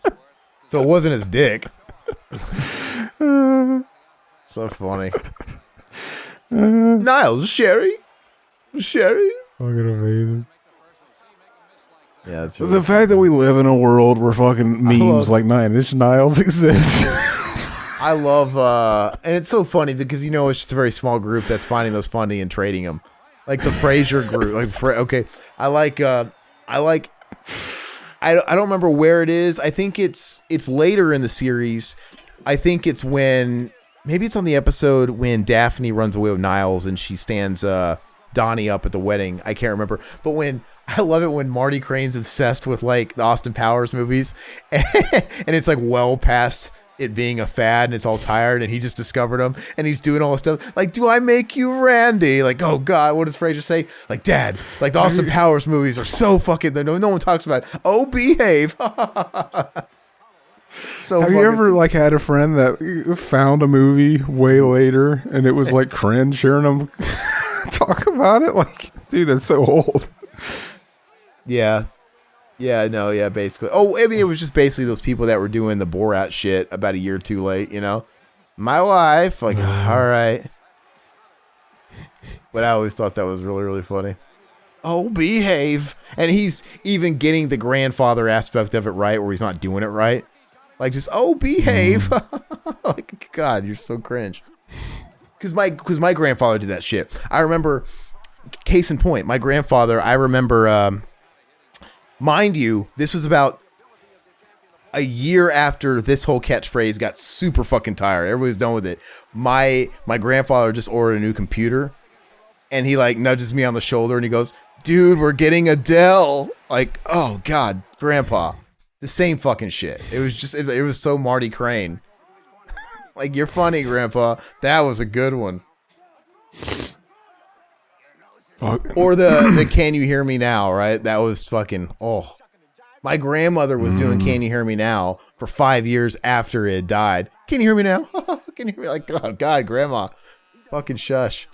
The biggest, the last laugh is that guy fucking switched teams and started making commercials for the other competitors. Oh, T-Mobile? The T-Mobile? That's so funny. That's so funny. And then they like made it part of their branding. It's like, so that's what Jersey Mike should hire Jared once he gets out of prison. Like, you remember me? I used to fuck kids on the dime of that other company. Now Jersey Mike's is paying for my pedo porn. Oh yeah.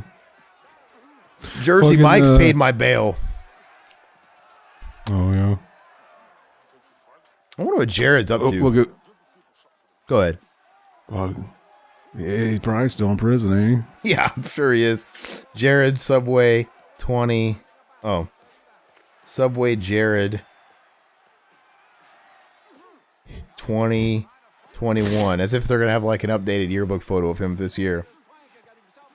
It's so funny too because he became a celebrity basically it was pretty genius because it was like, oh, I'm gonna eat just your shit and I'm gonna give you before and after pictures. Like, you could have done that with any fucking thing. Like, as long as you just like make sure you eat like what the what you're allowed to, and you don't overeat. And it's like, fucking, they got to basically be like, oh, we're the fucking you lose weight eating at Subway, even though it's like fucking.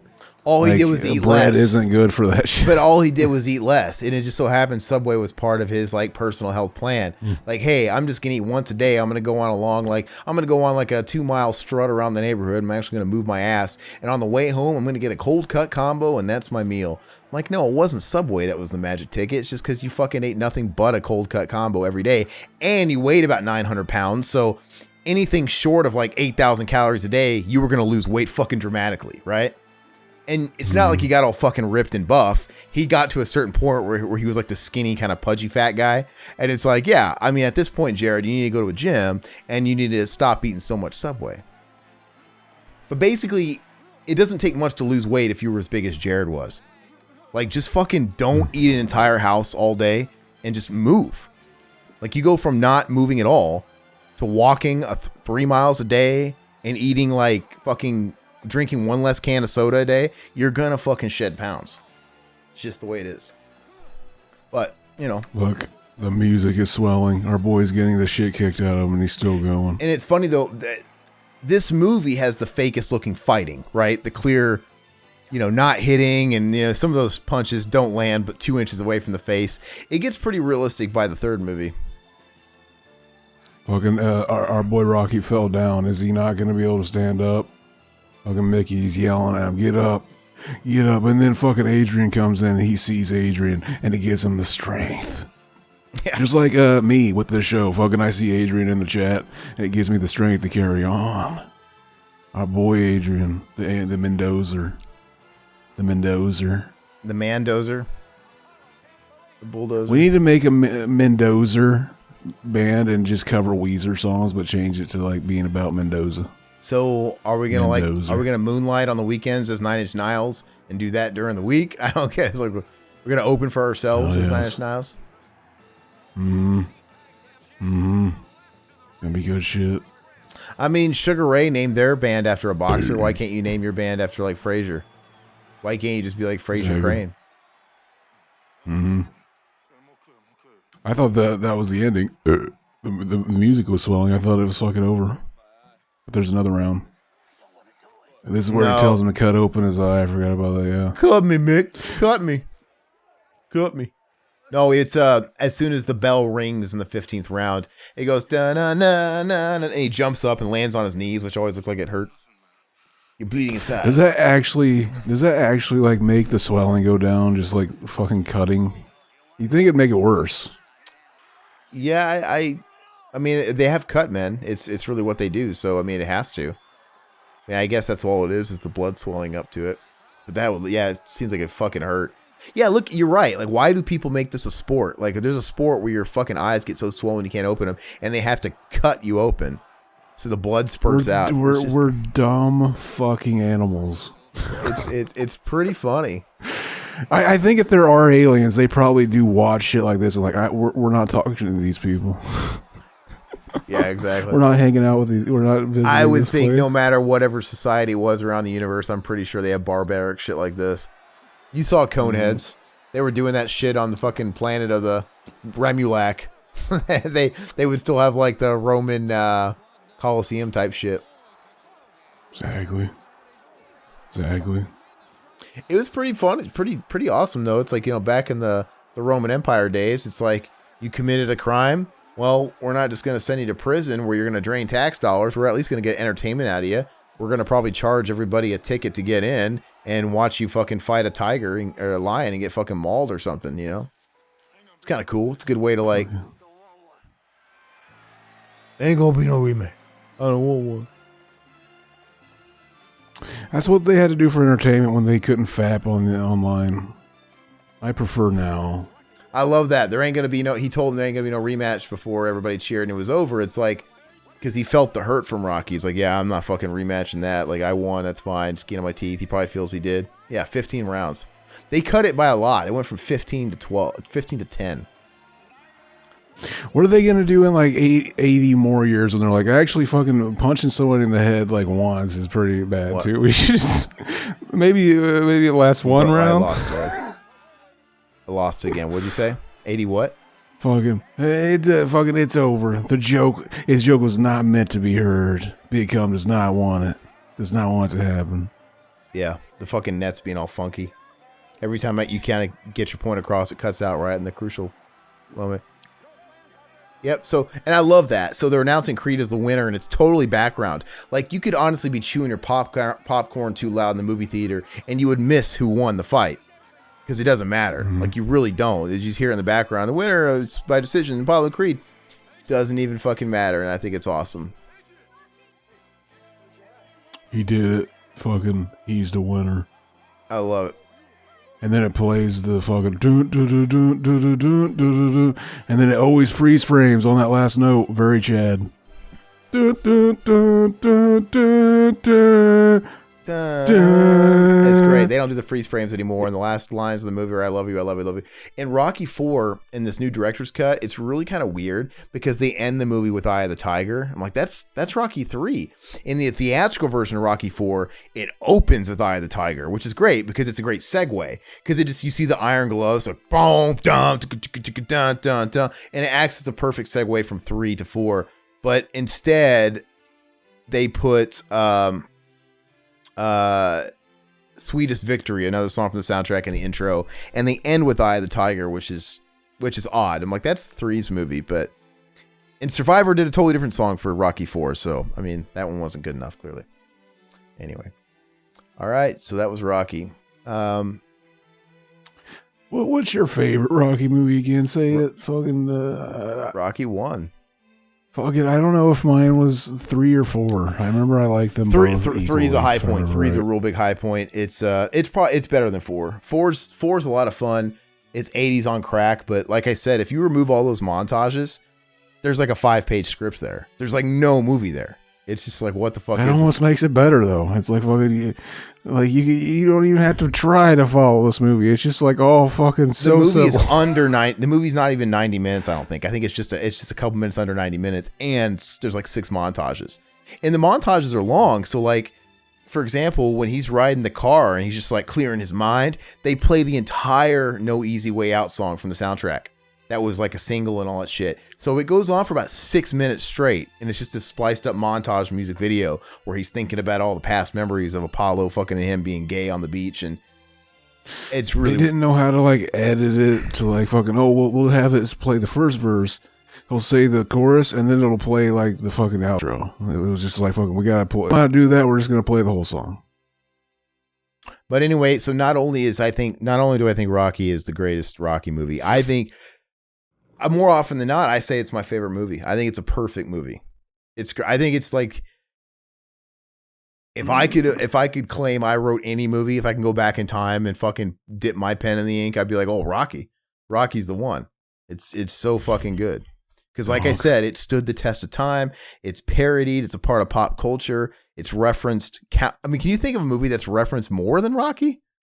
Maybe there's movies that are referenced as much as Rocky out there, but what movies reference more than fucking Rocky? Like I said, from the eggs, from the stairs, from just the overall training montages, from the fucking music, the theme is synonymous with training. It doesn't have to be Rocky. It's just training montage. And Yo Adrian, all the different quotes and stuff like that. So I think it's the perfect film. But 10 out of 10. 10 out of 10. At least an 8 out of 10 for me. And that's respectful.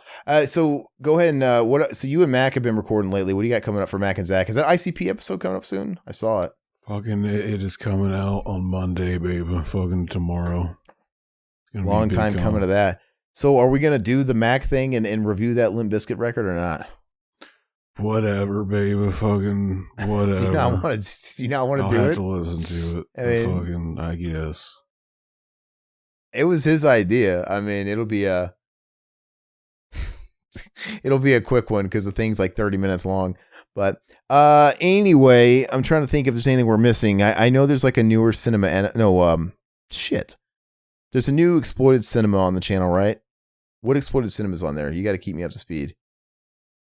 Fucking, there's a new exploited cinema for Halloween, baby. Fucking very Chad. Go check it out. It's Big Chad. Big And Con. then you can still check out our last cinema anima, which is Halloween Kills, which was a lot of fun.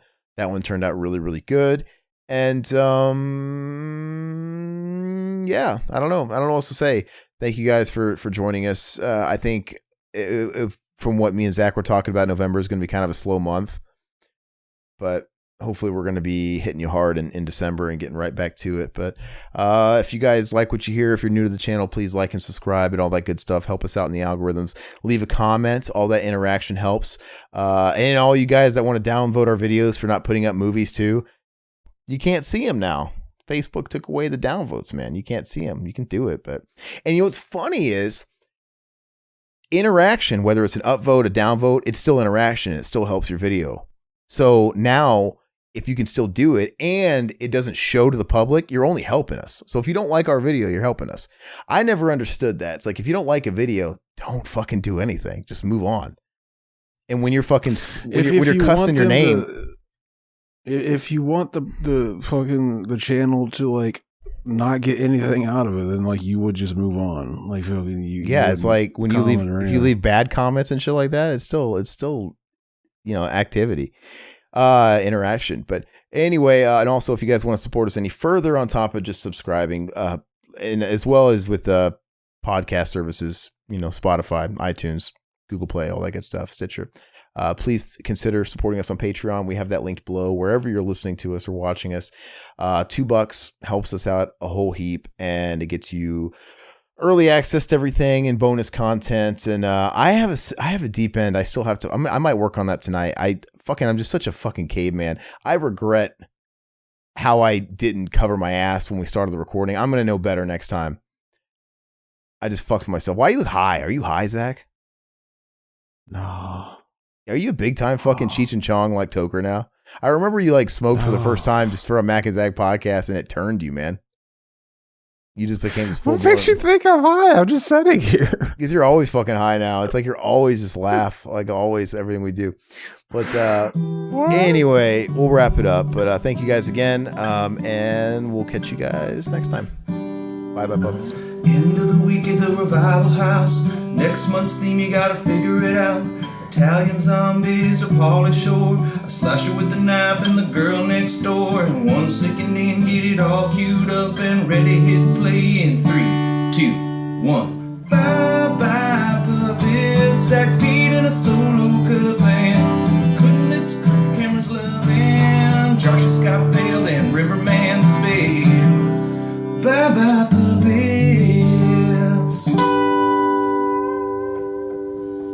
Sounds good, like this country used to. Big Chad. Oh, I didn't read comments. We probably had quite a few too. Oh well, that's fine. Next time. Big Chad, Big Con. Aren't you always high? Fucking no. I'm not high right now. Okay, I'm just joking. I'm fucking high as fuck. Yeah. Revival House, 2019, y'all. That sounds like fire, like this country used to.